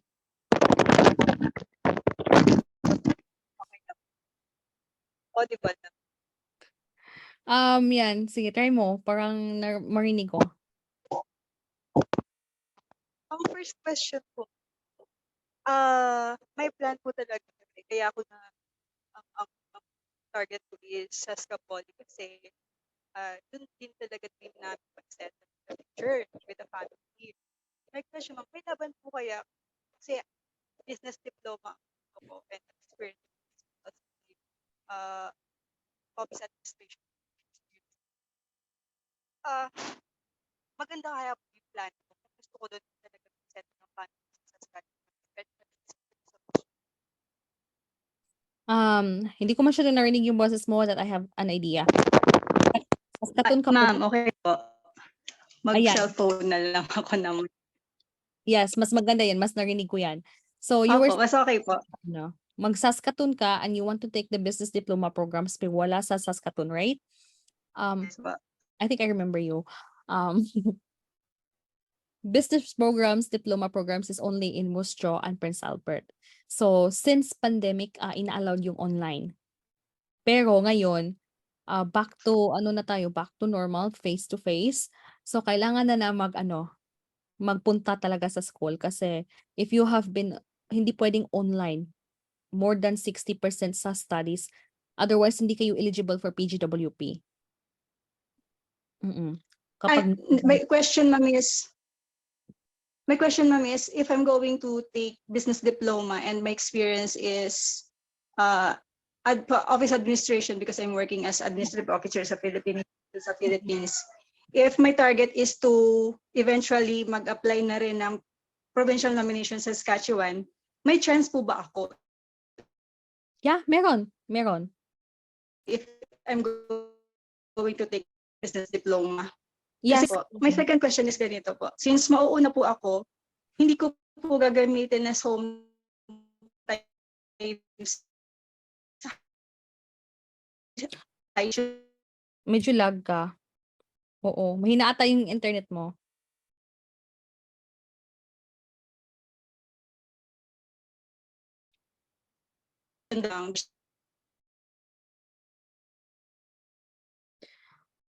I-chat mo lang yung siya, Jane. I-chat mo siya para mas ma-clarify ko kasi hindi ko siya manarinig. I think nag-ano ka nga ngayon. Nag-hang ka na. Balikan na lang kita. Okay po, sige. Thank you, ma'am. I-chat mo yung i-message mo sa akin yung question mo so I can read it. John Samuel, you are a registered red tech, but you have yes, it's very challenging to get license ng red tech dito sa Canada.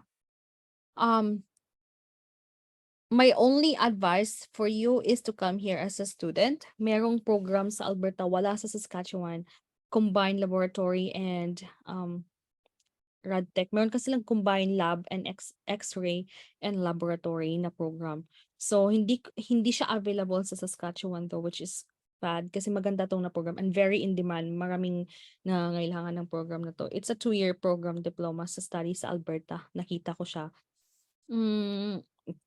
If you're going to try na mag-express entry, learn to just aim to have a higher Ielts test result. Tapos Canadian equivalency and maybe just mabunot ka for express entry sa sa Saskatchewan while waiting kung mag-student ka man. So just try those both pathways, parang mag-IELTS ka, higher lang talaga kailangan na score, Canadian West or yung ECAS mo, and then try that. Pero yes, there's an option for you to study combined laboratory and X-ray technology, parang technologist. Maganda siya na program. Mahal nga lang din siguro ata ang tuition fee for those. Yeah. Did I answer your question? I hope I did. But if not, you can message me anytime. Who else have a question here? You can message me dito sa chat box ng Zoom. Miss Chen. Yeah. Ako po ulit. May question po ulit ako. Miss Chen, since nasa medical field ka rin, Miss Chen, di ba po? Kung kukuha po ako ng medical field dyan, what is the better for me to get? Kasi di ba, as I message you, I finished here. I mean, medtech ako, midwife and caregiver. Pero ano bang pwede ko kukunin dyan para lang ma-assure na sureable yung application kahit pa paano? Oo. Anong course? Niagara kasi ang target ko sa andun yung bahay ng natitira namin yung kapatid ko. So yun siya. Merong if 1 year, merong personal support worker, merong personal support worker. So if nakagamit ka ba ng nakalimutan ko na yung profile mo. 1 year American caregiver course, right? Nag-high school ka? College? Bali, graduate, professional ako, license ako. License ka. Medtech midwife and caregiver. Pero yung course kasi ang medyo confused ako anong dapat kunin para okay siya for PR. Oo. Merong gerontology na pathways yung para sa mga matatanda at para siyang CCA pero more on PSW pero more on like hindi ka talaga parang PSW yung trabaho mo. More on magpaplano ka ng mga activities sa mga matatanda, mga ganon. And also, you can, kasi wala masyadong midwife program dito eh. Ito lang talaga ang the best option. Could be na gusto mong disability studies, social work, na nag-involve ng yun nga, yung sa merong child related na studies, OT, PT assistant, yun yung mga related sa healthcare.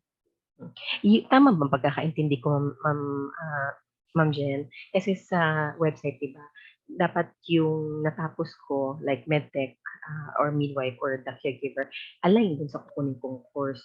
Tama po ba?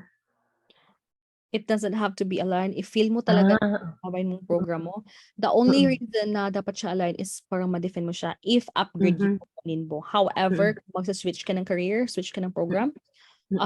ma-define mo siya. Pwede pala yun. Oo. Sabihin mo na during pandemic, you have realized na yung trabaho mo is less demand compared sa trabahong ito. Parang ganun. So that's why you Mhm. proceed to study. Mga para-paraan lang siya kung paano mag-defend. Kasi parang narinig ko lang sa mga ibang group na na sinasabi nila, inaano ng immigration na kung hindi daw align, and then anong babalikan dito. Like for example, yung iba nagbigay daw ng parang certificate ng office nila na from here in the Philippines na tatanggapin sila pagkatapos nila mag-file ng Canada. Is it really necessary na meron tayong ganon? Pwedeng wala. So the only reason Pwede. kung merong employee letter of parang yung employer nagsasabi na babalikan kanila after babalikan kanila. Welcome ka after ng Oo. now they have position for you, then yes. However, kung mag-switch ka ng career na wala sa employer mo, it's fine na walang letter of employment na may babalikan kang sa kanila. Kasi you have to really explore kung ano yung best career pathways for you, opportunities pag uwi mo. Although we know hindi tayo uuwi kung hindi maging permanent resident. You just show kung paano. Oo. Ipakita mo na meron talagang opportunity sa bansa natin. Kasi ang nangyari sa akin, wala naman ako mabibigyan ng ganun. Dahil honestly, I resigned on the hospital. Freelance ako dahil mas malaki kita. Freelance graphic designer. Though it's not on my ano. So wala talaga akong sabi, ayun ang worry ko kasi wala akong ibibigay ng ganun dahil nag-resign ako sa hospital eh. I resigned already dahil nga bukod sa takot kang mahawa sa sakit and mas Yes. maliit ang kita. Mas malaki pa yung kita ng freelancer graphic designer than working in a hospital. Kaya nag-stop ako during pandemic. So wala talaga akong babalik ng employment dito sa Pilipinas na mabibigay sa kanila. It's okay na walang ganun. Oo. Okay. So you're Ma'am, good. last question. Magkano ang approximately na dapat show money for a family of 4? Husband and Depende 2 yan siya kids. depende yan sa tuition fee. But sure na yung 10,000 plus 4,000 plus 6, that would be a total of 20,000 Canadian plus yung tuition fee na 1 year. Yun lang. So most likely, if nasa 38,000, nasa more or less 1.3 or 1.4 million overall show money. More than that is okay. So mag-a-add lang pala halos katulad nung sa panganay ko, mag-a-add lang ng or almost tama. Thank you, Ma'am Jen. Thank you No again. problem. So I have a question here for Kathy. How much is the consultancy fee for SP and dependents? As I've mentioned earlier, free. I know hindi ka panipaniwala, no? Tapos mas scam pa kayo. Wala kayong binabayad. Yan yung sinasabi kasi ng iba. Baka it's a scam because walang bayad. Mas scam kayo pag may bayad. Anyway, joke lang yun siya. So wala. Free kapag kami yung kumukuha ng LOA, letter of acceptance from the school, free yun siya. The only thing is, para siyang DIY with our guidance. We do a Zoom sessions every week. Kayo yung gagawa ng application nyo. Kayo yung gagawa ng SOP and LOI. But we're here to guide you. If yan yung gusto nyo talaga na may mag-guide. Kasi sometimes ang ginagawa din ng agency sa Pilipinas, hindi lahat, but mostly, majority, kayo pa din gagawa ng SOP, kayo pa din gagawa ng LOI, kayo pa din gagawa ng masters pa kayo kaka-follow up. And eventually, magbabayad kayo ng malaki. Nagbabayad kayo sa agency, and yung pinipilit pa kayo sa partner nila na school, o yung partner na school na yan, makaka-receive pa sila. Double yung nakuha ng agency sa inyo, to be honest. Kaya kami, we offer free assistance kasi the school partner will pay us. And we even refund your school application fee. That's how we do it.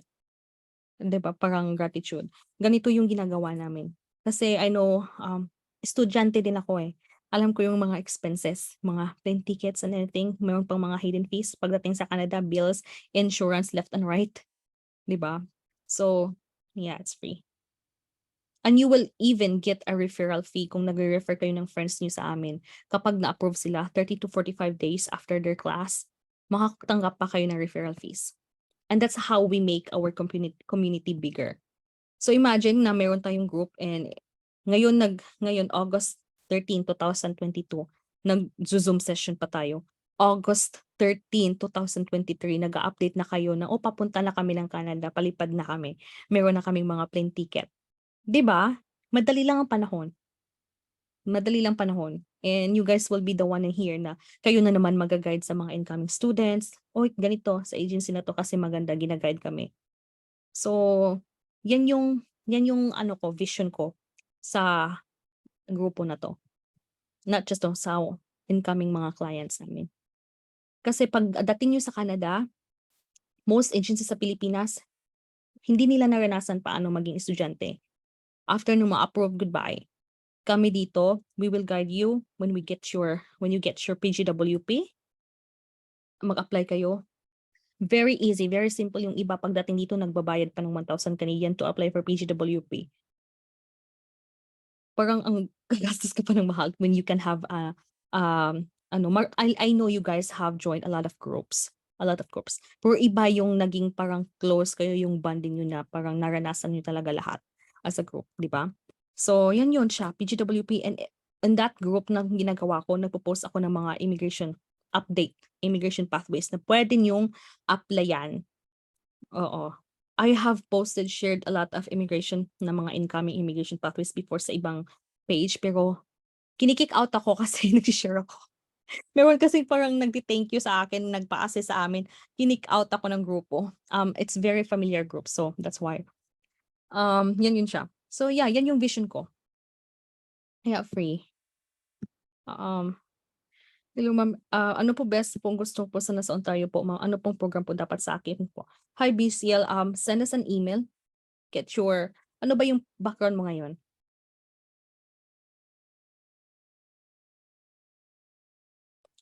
If you heard me. Hindi kita narinig, naka-mute ka, unmute. There. Hello po. Yes. Hello po. Andito po ako ngayon sa Japan naka-base, pero ang last na work ko po is nasa healthcare po ako. Kaya lang nag-resign po ako doon and new job na ako ngayon. Nasa na ako, cleaning and laundry na, hindi na sa healthcare. Pero yung experience ko naman sa healthcare as caregiver po, maybe enough po siya siguro, nasa 2 to 3 years na ata. Then sa Philippines, naka 2 years din ako na Kaya nga lang po, yung course ko po is Bachelor of Arts in Economics po. Then parang TESDA na lang po yung pinag-aralan ko doon sa caregiving ko po. Then yun lang ang napurso ko dito. Ano po ba yung dapat? Parang po siya? Meron kang Complicated po siguro. Meron kang bachelor's degree, right? Opo. Okay. 4 years. Okay, sounds good. Kung related sa mo, merong 2-year diploma, environmental support, parang magiging manager ka ng environmental support, parang ganon. Environmental is yung ginagawa mo ngayon. Nag-cleaning, ikaw yung parang head. Usually, yan yung tawag namin environmental head sa mga hospitals, mga facility. So, ikaw yung mag-hold ng mga workers, environmental support workers, ang tawag sa kanila. Yan yung mayroong program na yan, na management position. Which you can, is an upgrade, right? Kasi, yes. kung gusto mong maging manager eventually, so pwede mo siyang gamitin na program. Nahanapin ko yun. Okay, ma'am. Thank you po. You're Then, welcome. paano po ba ako mag-start? Then, dito ako naka-base. Ano pong start? Ano pong gagawin ko na maka-exit? Or ano po ba? Wag ka Hindi muna ko po alam kung saan magsasubmit. wag ka muna Magsasubmit. mag-exit until ma-approve ka ng visa. Paano Wag po ka. yung pag-a-apply ko po? Through ano po ba? Online lang siya, online lang. Very easy. Sa online? Mm. So Okay. meron akong Japan is not a problem, Singapore is not a problem. The only problem na mag-apply ng visa application na refuse mostly is Dubai. Maraming na refuse sa Dubai dahil sa Chinook system. Chinook system is iba siya sa mga para siyang robot, para siyang hindi niya binabasa. Kung meron siyang ma-detect na keyword, automatic refuse, hindi na binabasa yung mga SOP mo, walang kwenta yan doon. Kasi may keyword lang sila hinahanap sa application mo and i-refuse na yan siya ng parang robot na nagbabasa, something. System yan nila. Oh. So unlike sa Pilipinas na parang gandahan mo talaga kasi most likely yung officer na is binabasa talaga yung mo, SOP. Okay. Dito lang po lahat ako maghihintay sa Japan, ma'am. Hindi na ako kailangan, if ever po ma-approve, hindi na ako kailangan umuwi sa Pinas. Doon ako mag-aano. Pwede ka naman umuwi para magbakasyon to see your family before you come here. That's another option. Basta sure na na-approve na yung visa mo. Na-approve. Oh. Oo. Okay. Pero pag mas ano pa yun mas doble gasto pa yun kung uwi ka muna sa Philippines. That's Mas right. mabuti na yun. Diretso ka na lang sa Canada para isang gastusan na lang. Oo. Meron ka bang naiiwan doon na naiiwan? Meron po. Meron po. May Ah. husband ako at 2 anak po. Yun yung husband ko ang magsusupport ng financial ko. Kasi para yung mga papel niya ata yung kakailanganin. Kasi ano siya doon, government employee siya. Parang stable yung yung proof funds parang sa kanya manggagaling. Kaya lang po, yung mga relatives niya nasa Ontario, then kailangan ko din yung mga nila doon papel para sa sponsorship, para medyo makaless po. Tama. Okay. So it's okay then. You're good. Yeah. Na Okay. pwede na. Diyan ka lang until ma-approve ka, diretso ka na dito. Kung eventually susunod naman yung husband mo, yung anak mo. So it's fine. Okay. Na dito Tapos mo through muna online lahat yung application ko, ma'am, Yeah. no? Through online and meron Okay. ka mag-BFS sa Japan din for the biometrics. So pwede nang din doon. Meron din dito. Sige po. Mm. Thank you. May idea na po ako. Okay, thank you so Message me much daw, follow po. up me, mag-email ka or message me sa Messenger, add me on Facebook, Natsumi Ido. That's the name. Okay, sige po. Okay po. Thanks. Thank you, ma'am. Matagal-tagal pa pagsasamahan natin, ma'am. For sure. Mag-start na ako. Thank you I'd so love that. much po. Thank you. Thank you so Okay, much good. po. Thank you. You're welcome. I have here mission clarification only regarding free education after secondary high school for kids and daycare students tuition fee. Yes, free education. High school, mga public schools na mga saan si Randy? Hi Randy, are you still here? Yes, ma'am. Yes, hi. I'm still here. Yes. Hi, so yes, free education siya kasi dependent siya ng student visa. Kung sino yung SP, dependent siya. So the only thing that they need from you guys is Form 137, birth certificate, marriage certificate niyo. Yun hindi ganito ka-stricto dito. Yun lang mostly yung kailangan ng mga documents para mag-enroll kayo sa school, yung mga anak niyo. So kapag, for example, yung minor nito na mag-aaral yung K-12, right? Pinaka-minor. If for some reason 18 years old na siya ng K-12 and then the next year 19 na siya, hindi na siya pwedeng under student. So kunan niyo siya ng TRV, tourist visa, para mag-remain yung status niya dito, valid.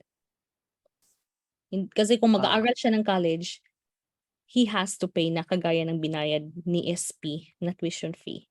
So much better intayin na lang na mag-PR kayo and para makapag-aral siya ng college, domestic fee na. Kasi at least Mama, I'm asking for for daycare because my daughter is only 5 years old. It's also for education. Kung for the 5 years daycare. So sa daycare kasi ito yung mga trabaho ng mga early childhood, nag-aaral ng ECE. Some sa Saskatchewan, $10 per day lang ang i-contribute mo instead of $20 per day. Dati $20, sobrang bigat niyan. So ngayon, nakikipag 50% si Saskatchewan and Alberta, I think. So $10 na lang sa'yo. Saka the rest is si government magde-direct magbabayad sa daycare. Now, you have to keep the receipt sa mga fee mo para at least pwede mo din siyang i-file sa tax. Pagpa-file ng tax, Okay. i-file mo din siya as extra expenses for the childcare. Mm. Yan din. Okay lang, ma'am. Yeah. Yun lang Every- po yung aking tanong. Thank you very much. Thank you. Thank you. Hi, Iris. I can see your question here. I'm seeking for affordable tuition institutions about New Brunswick that offers cheap courses. Most of slots. Pursue the fall 24. When is the right time to start applying? LOA, as soon as it will open, you can start now. Tingnan natin to. Message mo ako kung meron ng open sa New Brunswick. Or even Nova Scotia. Basta merong areas na cheaper yung tuition fees. Go tayo nito. Para at least makaka-secure ka ng LOA, and as soon as you have your LOA, pwede ka na mag-start ng visa. Yung LOA expiration is on the first day of your class. So for example, kumukuha ka ng LOA for 2024. Ngayon is still 2022. Kahit na mag-lodge ka ng visa 2023, it's fine kasi yung expiration ng LOA mo, basta nabayaran mo yung deposit, would be on the first day of your school, which is on 2024 pa. So, hanapan kita ng program na sa Atlantic provinces. Kasi kahit na meron din sa Vancouver, yung mga rural communities, mas cheaper din doon. The same ng tuition fee sa New Brunswick, sa Nova Scotia. Ganon siya. Yeah. Did I answer your question, Iris? Andito ka pa? Yes po, ate. Yeah. Oo, mag-usap tayo. Mag-usap tayo, tayo, Zoom session one-on-one para follow up mo ako. Edeline, nag-hands up ka? Yes po, may question. For example, yung coding program is career shift. Tapos eventually after ng program, worst case, walang mahanap na job na aligned dun sa program tinapos. So, yung fallback is mag-apply dun sa aligned sa work experience. Okay lang po ba yun? Kasi nag-check ako ng mga job post na aligned dun sa program. Nagre-require kasi sila ng experience. So, syempre, kapag parang kag-graduate mo lang kasi since career shift siya, so wala kang experience. So, parang yun yung worry ko. Oo. It's fine. You know what? That's what happened to me. Almost nakauwi ako kasi my job offer is not related to what I have studied. And my job offer was related to my previous experience. Ang sabi ng immigration consultant, you cannot apply for this stream kasi hindi daw related. And sabi ko, pwede nga kasi mayroon akong experience sa Pilipinas. And you know what? Kung naniwala ako sa kanya, nakakauwi ako ng Pilipinas. Kasi, 2 days na lang bago mag-expire yung PGWP ko, makakauwi na ako. Buti na lang na-approve yung provincial nomination ko ng SINP 2 days before ako mag-expire, 2 days before mag-expire yung PGWP ko. So what I did, I crossed the border. I went to Montana, USA. Sinabi ko na lang sa immigration border officer na malapit nang ma-expire yung work permit ko, hindi tumatanggap ng yung Saskatchewan Health Authority ng implied status. You know what implied status is? It's parang nag-apply ka na ng visa, tapos nag-expire na yung current status mo, you are under implied status. Hindi sila tumatanggap. Sabi nila, it's either you resign or we will fire you. Yun yung sabi ng employer sa akin. So mangiyak-iyak na ako. Who wants to go home after spending millions, di ba? Wala, nobody. Kaya, diskarte. Kaya importante yung merong grupo na magsusupport sa inyo all the way from to your permanent residency. Yun yung masasabi ko. Kaya it's fine na hindi related. Yun lang. Did I answer your question, Edeline? Yes po, thank you. You're welcome. I have here a question from Ella. My plans is to take up law in Canada. Current course is political science. I'm concerned if it's going to be difficult po if I take law immediately. May nakadvisa sa akin, mas better if I take master's first because it's easier than I take law after. Kasi it's going to take longer. Ella, what's your current highest education right now? Ako po yung gagraduate. Gagaduate pa sa May po. Ay, ikaw yun siya. Sorry naman. Ang dami kasi Ella. Kasi Okay. they said po, yung naka-advise po kasi sa akin, sabi niya, yung law schools po kasi, parang the admission is difficult po. So it would be easier daw if masters muna tapos law. Kaso it's going to take longer po kasi. So ganito kasi siya. If you take law right away, sometimes yung tuition fee is mahal din. So merong mga studies na postgraduate yung mostly tinitake. My suggestion for you, if taking law is too expensive and the duration of studying is matagal, you only need 2 years. The rest, take it when you are a domestic student, when you become a permanent resident. So meron kayong mga social justice studies, maraming options. Ano ngang province ang gusto mo? I'm planning to take po application as many schools as I can po para more chances of Winning. acceptance. Oo. Kasi for tuition po, quite frankly, wala po akong problem kasi I have a sponsor po, yung dad ko, tsaka yung tita ko po kasi citizen na sa Canada for a very long time po. So, sila pong dalawa yung mag-sponsor sa akin for my tuition fee and everything else po. So that question is, kung So mag-take yung law, sometimes they need our prerequisites kung anong grade level ng education depende sa school. Okay? And minsan meron silang grades na kailangang i-meet sa particular courses na before ka ma-admit. So depende yan sa school mahahanap natin. Kung actually, meron ka na? I actually researched po requirements na for the schools that I'm interested in. Yung common po nila is LSAT and tsaka lang po, letter of intent. Yun lang. Tsaka yung grades ko din, final grades ko, I have to have it parang converted sa grading system sa Canada. Tapos i-pass ko po sa kanila. So anong school to siya? Yung may schools po sa Alberta, meron din sa Ontario. Nakalimutan ko po yung kasi yung notebook ko nasa Ang dami mo. bahay. Sorry po. Nag-submit ka na ba? Hindi pa? Hindi pa po kasi yung concern ko po, sa May pa po ako gagraduate so wala pa akong final grades. Okay. Pero So what sabihan mo are the ako. sige. Don't submit Pero yet. may documents po ba kung pwede ko nang i-start complying po as of now para po pagdating ng final grades ko po, parang yun na lang yung kulang? Pwede, meron. Kung yun na lang yung kulang para makastart ka sa school, ask mo yung school mo if they can provide a letter of graduation. Kahit na hindi ka pa gagraduate, parang proof na parang gagraduate ka talaga.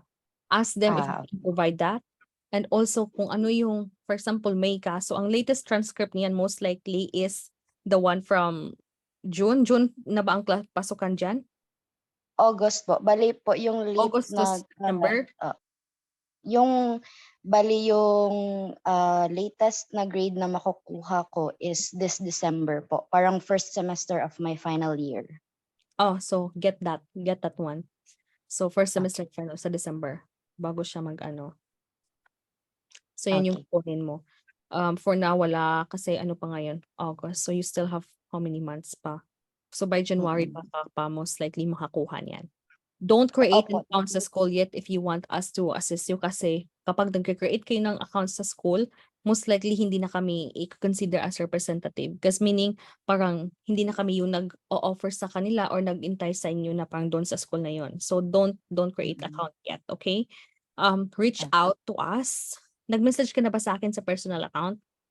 Hindi po. Kasi this is my first time po knowing about you guys. Referred lang din po from someone really? I know. Okay. Search me on Facebook, Natsumi Ido. Natsumi is the name of my dog. That's not my real name. My name is Jenilyn. So, search me and add me. We can do more conversations in there para mas klaro. Okay. Thank you po. You're welcome. Jane, iwan ko na ng kids ko and mag-lodge a solo applicant. But eventually po ba, can I get my 2 kids to also go here, say after a year or 2 years? You can get them after a year. It's fine. Sabihin mo na, I will not take care of this as a husband. Okay. As I will not declare them as a husband. I will not declare as a homesick po. Si husband lang ang i-declare ko. It's okay. Kunin mo yung mga anak mo, sabihin mo na homesick ka. And parang sa pag-aaral, stressful ka and you think na it's very productive. Maging productive ka if meron yung family mo sa ano, kasi hindi ka sanay na malayo sila sa piling mo. So get them. It's okay. So kaya yan. Wella Jane. Hi, Minchi. Minchi here is international student also. Nandito na sa Saskatchewan. Sila yung inassist ko last year. 4 sila, nurses, CCA. So ito sila, employed na sa government facility. Nag-OT na siya. And magpapasnack na siya sa akin pag uwi ko ng Saskatchewan. O di ba? Hindi kayo na susunod. Ganyan din mangyayari sa inyo. Ililibre niyo na ako pag nagkita tayo dito. Hindi na po mahintay yung fault. So, is biotechnology still available in Saskatchewan for next year? Yes, Iris, it's still available. Mas maganda mag-pathway sa Saskatchewan, I'll tell you. Maganda mag-aral. So, marami ding nakaadbang na biotech sa program na to.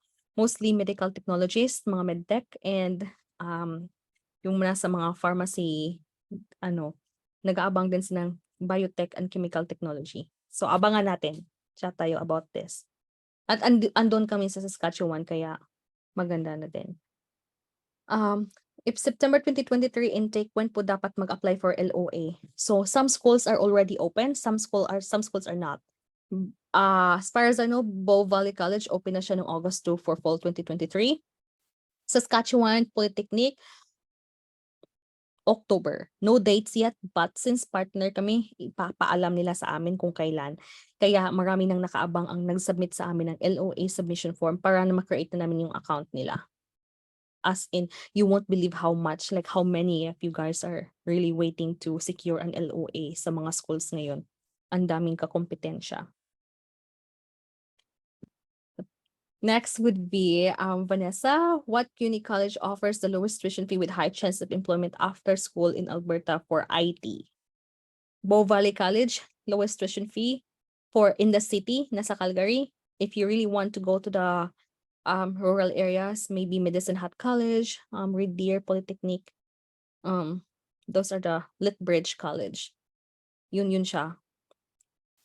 If you got your visa, my tourist visa got denied last month. How many months before I can apply for student visa? You can apply for student visa anytime. You just have to address, you have to declare na na-refuse ka na ng visa before because of the visa officer was not satisfied of your intent to come and visit here. But now, pwede mo siya sabihin na mag-tourist ka sana to check which school yung maganda mong pag-aralan, but eventually na-deny ka, so you were able to find a school kung saan ka mag-aaral, direkta ka na mag-apply ng student visa ulit, and this time you will address the refusal reason na parang, less likely ka uuwi ng Pilipinas. You have to affirm na uuwi ka talaga. Affirm lang. Na parang, hey, uuwi talaga ako. Kahit na alam naman natin hindi. Until before PR. Isa din yan siya. Okay. Next, you're welcome, Vanessa. Julie May Waga. Undergraduate po kami ni husband ko and wala po kaming work experience. Currently, nag-aral po kami ng healthcare aid under TESDA.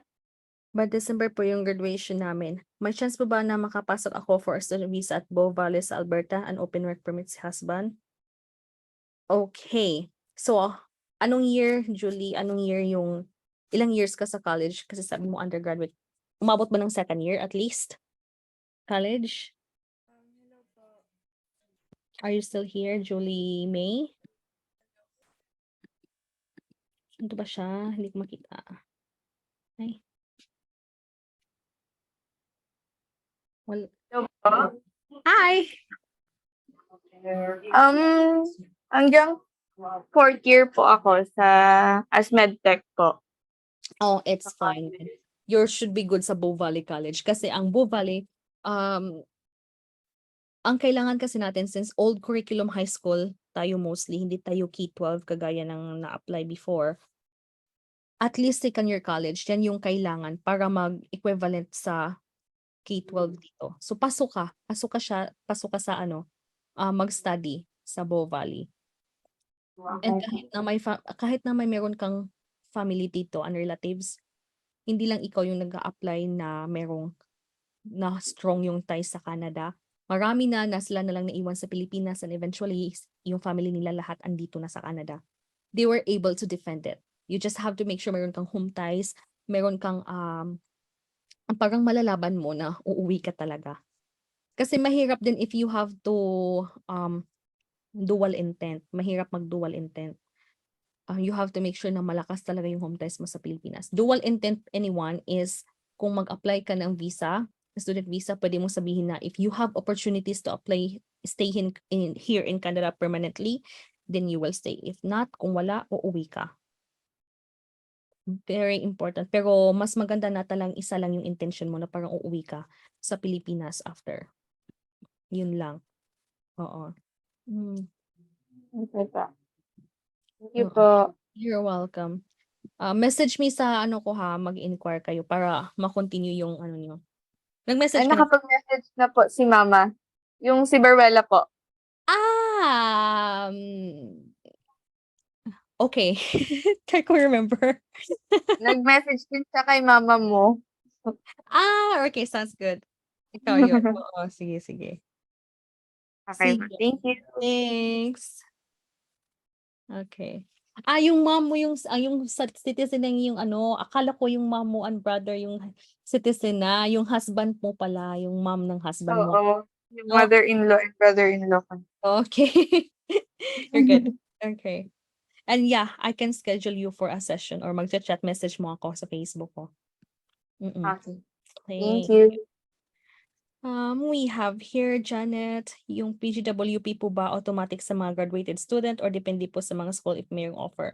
Be careful, you guys. Maraming school or agency sa Pilipinas na partners nila is private schools. Hindi kayo PGWP eligible.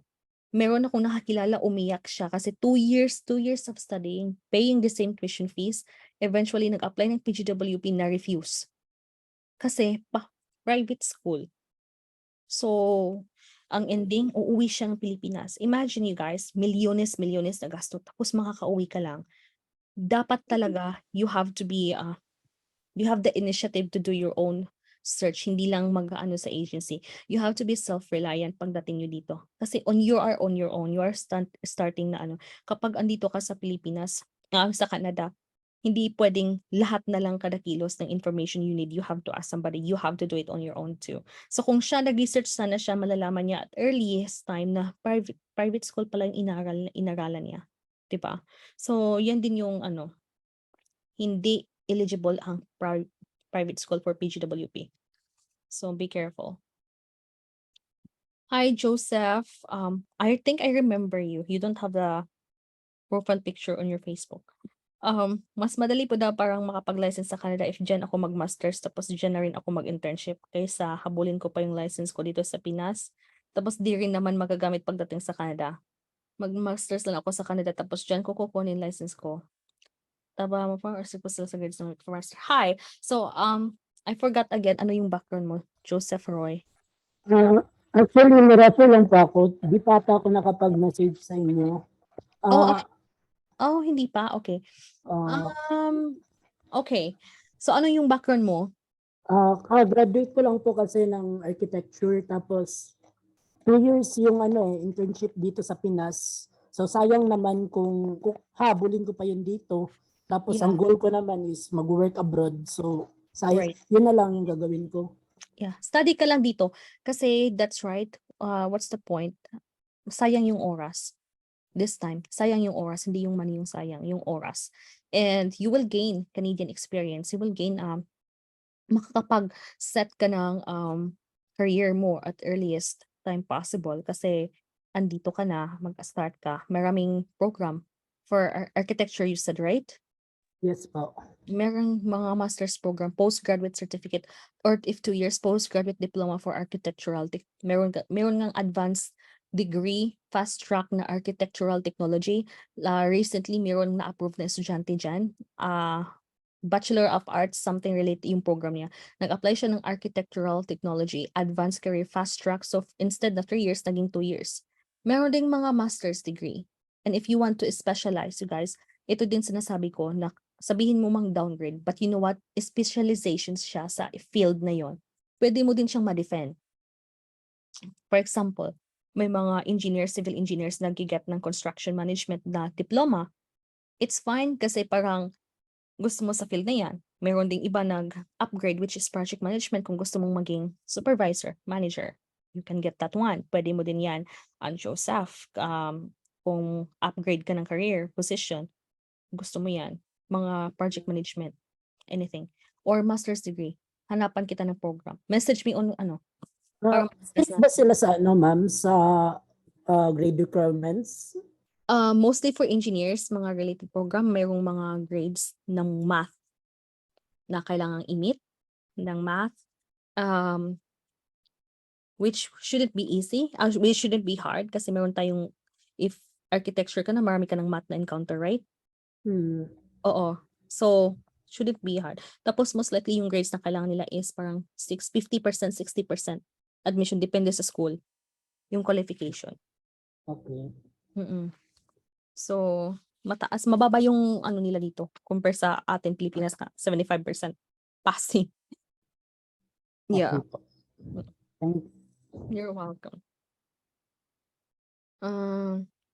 It says here, hi John Samuel. Another question, I am now thinking about express entry, but if I stick with the student pathway, is it still challenging to get a certification education as a REDTech even from other territory, province? I haven't heard about the process of REDTech in other provinces. Ang alam ko lang, Ontario is good, easy siya sa nurses. So maybe Ontario might be easier. And then eventually transfer ka na lang to SK afterwards. Pwede. Pwede siya. Yan din yung iniisip ko Kasi kagaya ng nursing sa ibang provinces, hindi kasi to siya kagaya ng US na once you have a license in this province, pwede mo lang siyang ma-reciprocate in that province. Ito sa sa Canada, different provinces, different regulations din. Kaya itong din ginagawa. I cannot answer really this one directly. But I would say unless na mababasa to siya sa ibang website o provinces ng REDTech, then should be okay. Ontario, I can say, is must be easier compared to other provinces. Yeah. Sorry. I'll read on that more though. Kasi interesado din akong magtingin about this. Kung how challenging it is about this one. When you get license from other province. Yeah, that's the thing. Iba-ibang profession dito, kahit nga mga dental hygienists, dental technicians, iba-ibang profession. Unlike sa atin na mayroong isa lang, dentist lang. Siguro. So yeah, sorry, I can't answer your question. I will let you know though kung makakahanap ako. And yes, for you guys to know about PGWP eligible ba yung school nyo, check this website na share ni Minchi. This is where you can find if the school is PGWP eligible or not. Ito siya. So click nyo yan. And type nyo yung province, type nyo yung school or city location kung saan kayo mag-aaral. And eventually, makikita nyo yan siya. Okay? Meron pa kayong ibang questions bago tayo and I will... Wala na? Ay, ma'am. Last question po. Yeah, sure. Parang nakikurious lang talaga ako kasi di ko alam kung ano yung lifestyle na may experience mo doon Pagdating sa sustainability ng cost of living, yung mga school fees, rent ng place, tapos food, tapos if possible may savings pa. Enough na ba yung ma-earn mo from co-op or part-time work na 20 hours per week lang tapos makukuha mo lahat ng needs mo? If sa bigger cities ka and you're alone, no, it's not enough. I would say. Bigger cities, compare mo, imagine the rent would be more than 1,000. Ikaw lang mag-isa. Compare nga, nasa smaller city ka, 600, let's say 750. I-divide mo times 2 kasi 2 apartments, dalawa kayo mag-share. 300 a month lang. Right? Compare lang dito kayo, 1,800, 900. Malaking chunk ang mawawala. Yan yung isa na sabi ko about sa factors na i-consider nyo for finding a school and program. So, may asawa ka ba or ikaw lang? Ako lang po. Pero, yun nga, tutulungan naman ako ng parents ko. Pero yun, gusto ko sana maging independent kung kaya naman. For the first few months, mahirap talaga. I would say first 3 months. Doon yung parang need mo pa ng hindi ka pa magiging hindi pwedeng independent kasi you have fees, books to pay, student fees, tapos kung cities ka, mayroong mga bus, monthly bus pass, bibili ka niyan. Libro. And hindi lahat din nakakahanap ng work right away. Kasi minsan, maraming tatanggap sa'yo but the only problem is yung schedule. Gusto nila na mag-work ka ng Fridays or weekdays. Week na. Tapos, yung gusto mo, preferred mo is weekends, di ba? Kasi student ka. So, iyan din. You have to have, you consider that. But after that, siguro, pag naka full-time ka during the breaks, makaipon ka. Only if maka full-time ka, much better na siguro. Kaysa part-time ka lang talaga. Part-time mo, yan yung parang ilalagay mo sa bills mo, groceries. O mag-work ka sa mga groceries like Walmart, Costco, discounted ka sa groceries mo, which is great as well. Madali lang ba makapasok sa mga ganyang work? Yeah, madali lang. Wala nang kuskus balungus na mga interview. Interview lang, tapos were interested, mga ganon. Okay, thank you po. Yes, you're welcome. So ito yung sabi ni Minchi, 300 CAD per month lang siya sa shared na room. Grocery pwede ng 50 Canadians per week. So I can say na 20 hour per week per pay and during living but not, yeah. So kaya na nila kasi mababa yung per month doon sa Saskatchewan, 50 per CAD per week, tapos nagwo-work sila 20 hours and minimum pa yun. Minimum pa nila is mababa at that time. So kaya siya, basta cost of living lang. Basta smaller communities, smaller towns. If bigger, need mo pa ng ilang months na naka-work ka ng full-time bago ka mag-totally independent. So, mas mahirap pag dun sa mga Ontario. Kasi yung bala ko kasing university na papasukan is yung sa Waterloo. Kasi yung sabi nila, good daw yun sa architecture program. Pero ewan ko, hindi ko pa talaga alam.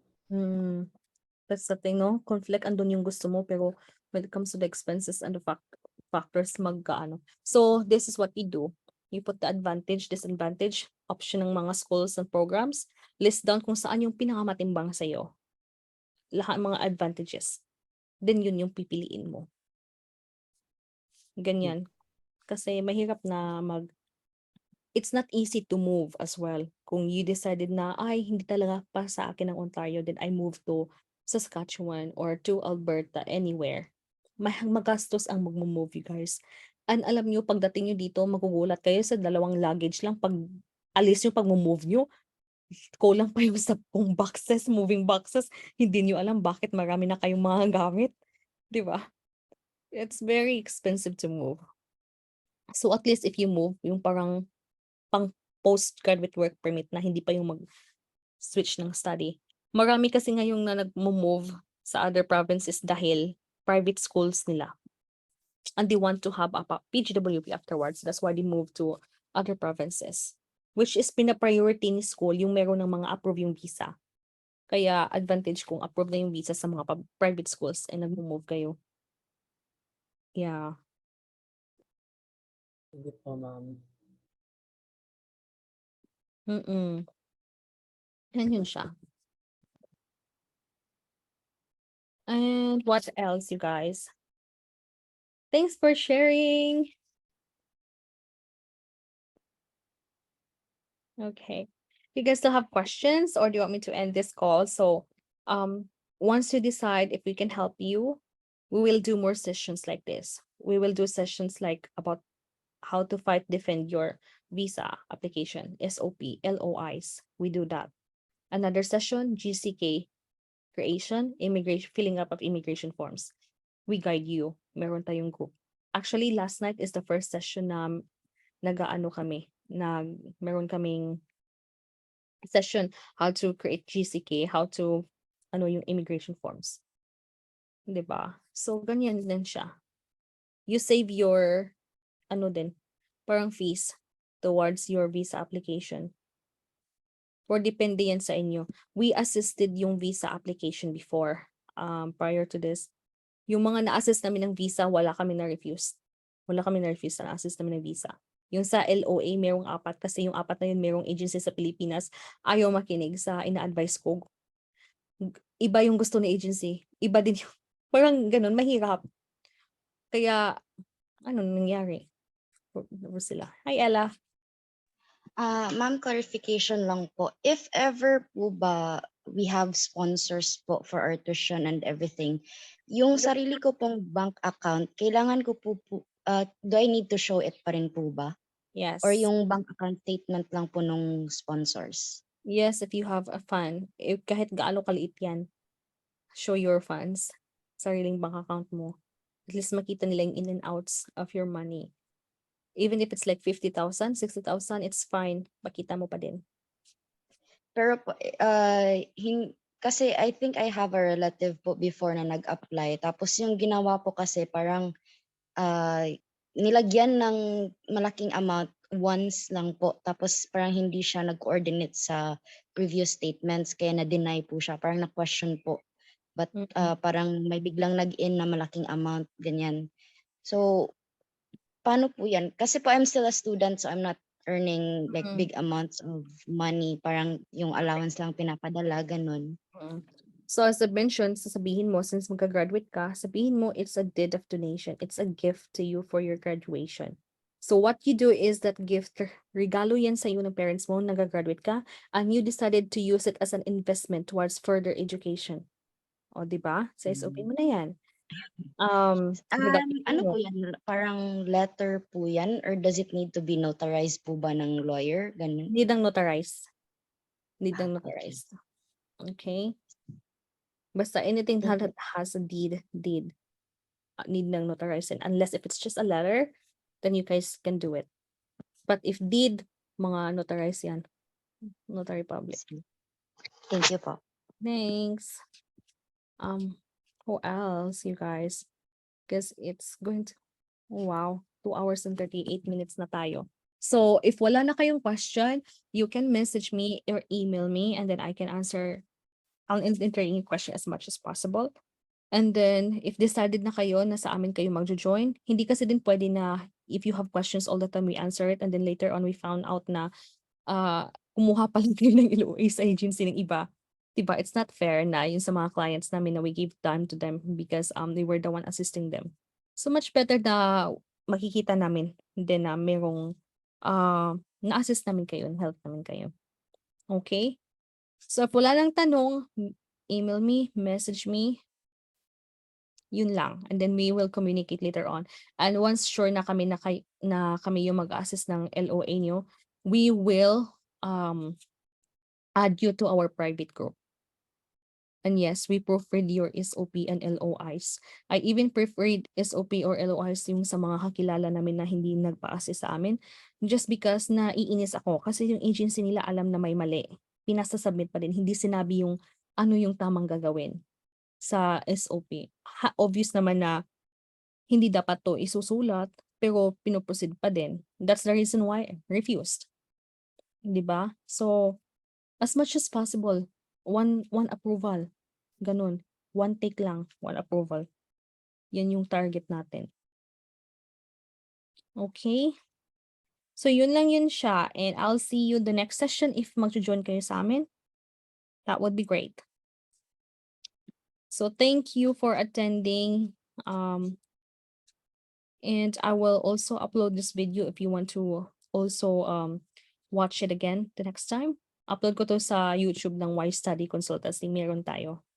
Mahaba nga lang. But it should be, it's very informative. All right, I'll see you and message us on Why Study Consultancy or message me on Facebook, Natsumi Ido.